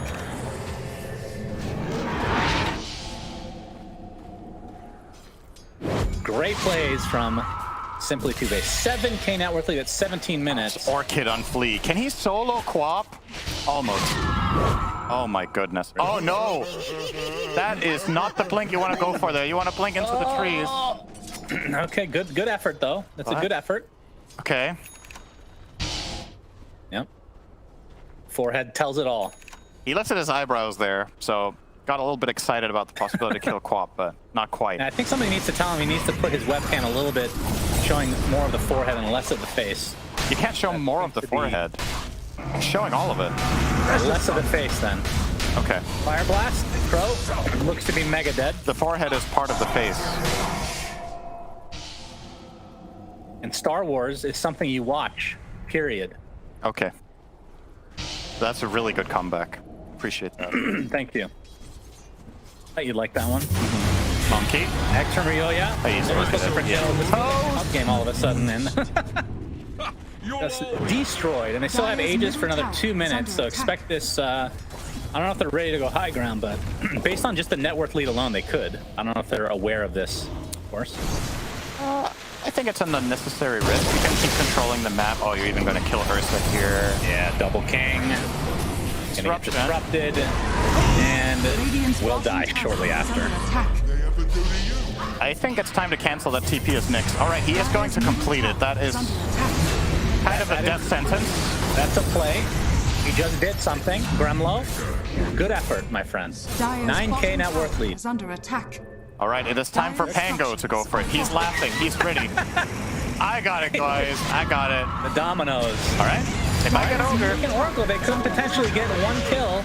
The Ogre is the one that they've been killing consistently. They got him. And they will do so yet again. That's a lot of damage. I can only imagine the rage that Sir Action Slacks is having watching this game at some birthday party for his kid. Everybody's surrounded, just having a nice conversation. He's just watching the TV deadpan stare. Little tear coming from his eye. Of course, it's not from sadness, it's from just pure rage. That's what I picture. Can you get so angry that you cry? Yeah, some people have a reflex where their eyes get watery and they get really angry.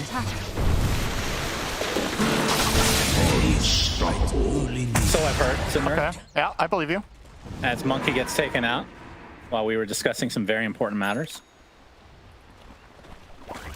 All right. Arkosh. They found Ogre. Yep. He has 7 deaths. Out of 14. The next closest on his team is 3.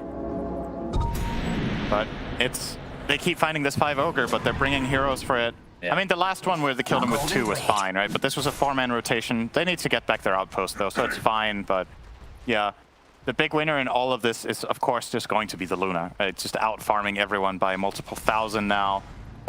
This 10k lead for simply TooBased. It's hard to imagine a situation where this starts dwindling unless Arkosh somehow get the Ursa into the game. But he still has a way to go. He has Diffusal as well as Morbid Mask, but no BKB, no Dagger. So he needs to somehow find a way to access the fight, but he needs to not get Orchided, right? Like, that's the problem. Gremlo is dead. Yeah. If they get Orchided on Ursa, they can just kill him, except against Disruption. Like, it's very susceptible. All right, they've seen Crow carrying a boat. He gets boated. Does have Swash and his ult, so I think he's probably fine if he wants to use them. Swarm is going to connect. Yep, now they have a little bit of vision. There's the X again, and gets Orchided before the roll can come out, and down he goes to the Tidebringer from Ryoya. Nice execution on that. And they're just not going to stop, right? They're just going to go from the next to the next. They keep pushing out waves. Tide is going to be very safe going to this mid wave against the Quap. He's just going to push it out. In the meantime, they take this top tower, no problem. Bottom tower is under attack. This is one of those games where Arkosh needs to like bait the enemy, and Ursa just goes solos Roche when it's up. He gets an Aegis, he gets a shard. Which, if he can get off like a Earth Shock before he gets silenced, then that's basically like having a BKB. Close enough. Dire's top tower. Yeah, somewhat. Oh, Gremlo. Alright, he's gonna get saved from his teammate for now, but there's the Rabbit right after, and down he goes. Looks like Ursa might be next, already at half HP. So has his ult disarmed right now. try to go to town onto Little Nick. He'll do so successfully, and then Ogre Magi, he's just gonna leave him to his own devices, it looks like. His Double King has to first shock away. Very little HP to work with, 180 in fact. A Sonic Wave on the sideline, only onto Ryoya. Forsaken Oracle has his blink. Looks like he's gonna be A-okay. So Ursa lives, and that is all you can really ask for here, Arkosh, I guess. Yeah, now blink now. Now Ravage is on cooldown. I think you go for it, right? Like, look for a fight close to Roche, try to find a kill or two, and hope for an early Roche respawn. The earliest respawn is in 10 seconds, so if they're lucky and they find a good pick, they can go from there. Oh, I was like doing a double check if my eyes were right. Flea is higher level than Forsaken Oracle. This is a 4 Weaver.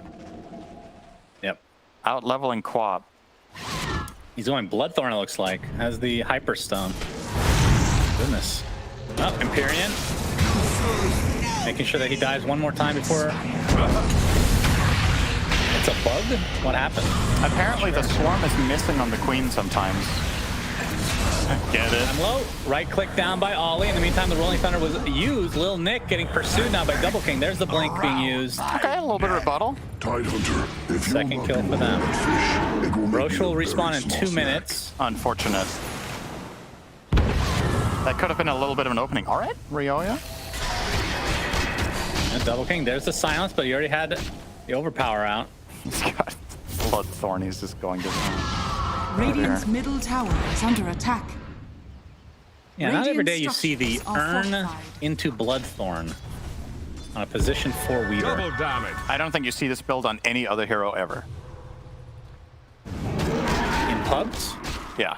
Urn Bloodthorn. I'm sure it's happened in a pub before. Maybe Nature's Prophet. and sweet. Or something. Okay. Yeah, it's... I don't know. Monkey King? Perhaps? In the right game?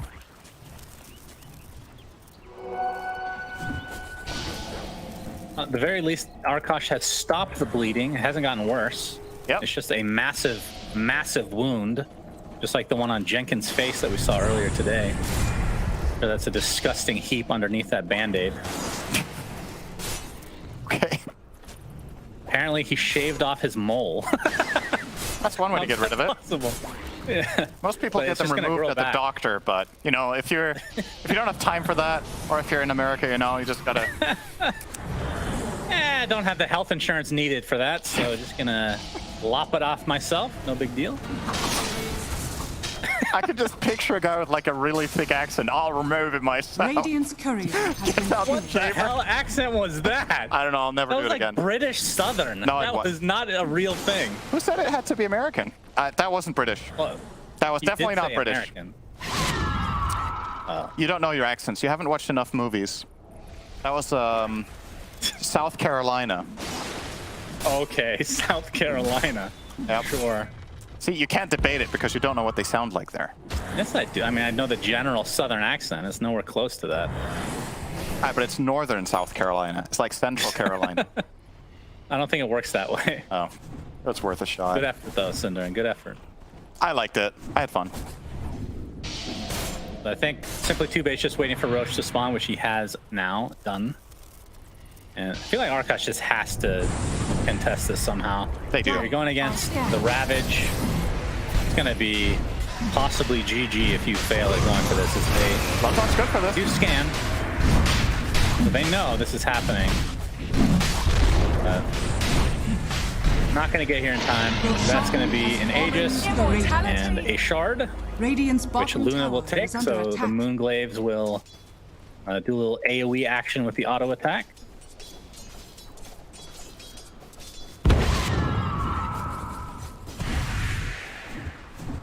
Forsaken Oracle being forced out of the top lane, trying to push for. He knows that. Well, I guess he doesn't know Damn, what the lane they're specifically going for. Yeah, can't really hide in the my trees, which is God. hard. He almost soloed him with like 5 beams. Oh, Kunkka could find him here. They have the ward. Ah, clear. Gonna blink sailing up. now. Torrent. Oh, He overshot it. Undershot it. Whatever you want to call it. Radiant are scanning. Damn, that would have been a funny kill. Imagine 5 Lucent Beams into a Torrent and nothing else. Yeah, it feels like anytime you play, even if you're not behind, not getting Aegis or not getting the Roche kill with Ursa, feels like it's built into the balance of the hero. You know what I mean? Yeah. So it feels really bad if you don't get it. For sure. I wonder what Ursa's win rate is in games that he doesn't kill Roche. It's gotta be awful. Like, there's other carries or other cores in general that can come back and win games without that, but Ursa's win rate has to be terrible. Yeah, that would be an interesting stat. Grimlow will get out, of course. No one else. Bloodthorn. Monkey has no way to take that off, and so he will die. Crow has Aghanim Scepter, by the way. I was not expecting very farm to get such a massive item. Yep, onto Weaver. This is the first demonic card. Oh, no. Sonic Wave clips 2. With no kill resulting. Into potential high ground now for simply TooBased. The Torrent. Torrent actually connects with the Bloodthorn, but there's the save. And the buyback now to the Pangolier. Has his ult. They're going to destroy the Ogre Magi yet again. Empyrean. Death number 9. I feel like simply TooBased are just going to spend it. Oh, the Ravage onto 4, deleting 2 heroes right off the bat. And Nyx Assassin looks to be next. Triple kill for Ollie, the fake back after losing their Ogre. It matters not. They had a really good ward there. They just walked straight into the trap. Sure, Ogre's dead, but you're still stronger than the Dire team 4v5 as long as you hit a half-decent Ravage, and that one was great from Little Nick. Got like 3 or 4 heroes in that. Well, Double King jumps in, pops the BKB. Okay. All his efforts on Ryoya, but we have to think twice about this. Doesn't have his ult for 3 seconds, so they could actually potentially kill him here. And they will do exactly that, just as it comes off cooldown. Very unlucky timing for him. And with that 4 dead, a couple will be coming back shortly. But no buybacks whatsoever here. Dire's middle barracks has fallen. And that is the first set of racks for simply TooBased. It looked to be 2-0ing Arkosh. Looks like... Yeah, nice spike Carapace, but Gremlow's still stunned. Gets off the Impale only on the 1. The Kraken Shell immediately takes it off. And down goes Gremlow. Pale Horse might be more important to the team than we realize, Cinderin. Radiant's top tower is under attack. Maybe. As Forsaken Oracle, or they just need to stop picking clock. It's also a possibility. Buys back into the game. And this is going to be the second set of racks for simply TooBased. Oh, nice stun lock from Monkey. It's going to result in a kill. Nicely done. Still Aegis online for 1 minute and 15 seconds. And also, I would say it's a combination of things, right? Like, they're playing with a stand-in, that's one thing, but I also think simply TooBased, especially in this game, are playing at a higher level than they have so far, right? They're doing a much better job. They got out of lanes really well.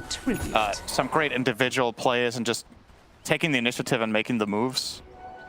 This is probably the best single game they've played this season. And that's what's making it look like such a storm. They just needed a Christmas break, Cinderin. Yep. Maybe they got new hardware as a present. Peripheral or hardware? Anything. Maybe, you know, new graphics card for Little Nick. That's true. He probably got the 3080 RTX. That is a big Christmas present. I hear those go on the black market for like $50,000 right now with the supply we have. Radiant's middle tower is under attack. That's a little exaggerated, but yes. 49K. I did exaggerate it a little bit for effect. Ogre, that is his 10th death in case you're counting here. There's another big Ravage. Ryoya gets the double kill. And they kill 3. Yeah. They were not ready for that at all. Well, it's a good laugh at least. What do you think about the color of his wall? Was it blue? It took me a while to realize this was a wall. I thought either this was like, oh, it's just a blue screen for... Is it the wall or is it a blue screen? No, it was the wall, right? It was behind the socket. Blue walls are rare. You're asking really important and interesting questions. Thank you. But I'm not going to answer them. That's a dead pig. Interesting. Yep. Dead pig indeed. That is a dieback for Gremlow. Empyrean dying one more time for the road. As there's the tip, 11th death. You guys are bad. Flea taking it a little too seriously. I know the feeling. Playing mid lane as an old man must be really tough. It's like me playing FPS games. Because you used to be good, but it's just hard to get that mechanical reaction time. I feel like this game wasn't that much about mechanical reaction time. That's true. So what was it about, would you say? How would you sum this up? They got so crushed in the first 10 minutes that it was hard to recover. Like, especially Ursa's game got a lot worse than I thought it would be. I thought he would be competitive, but he was just annihilated. And yeah, like we talked about, Ursa's track record of comebacks is just not good, right? He's gonna die here again now. Double King, Godlike for Ollie, for the Beyond Godlike to finish it off with the Beam Glaive bounce. Not enough. Not enough. But he gets... They will get the Ancient, and they get the victory for simply in Division 2 next season. The forehead wins. Did you cut away from that? Forsaken Oracle just said, see you guys in Division 2 next season. We'll be there with you. Now, I don't know. With the performance today of Simply TooBased, I think they have a good shot of getting...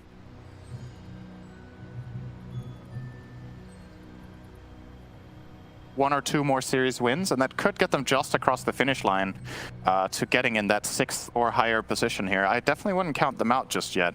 Arkosh, however, now 1-4. I think both teams have the same score at 1-4, but I think Simply TooBased, their path ahead is maybe a little bit easier.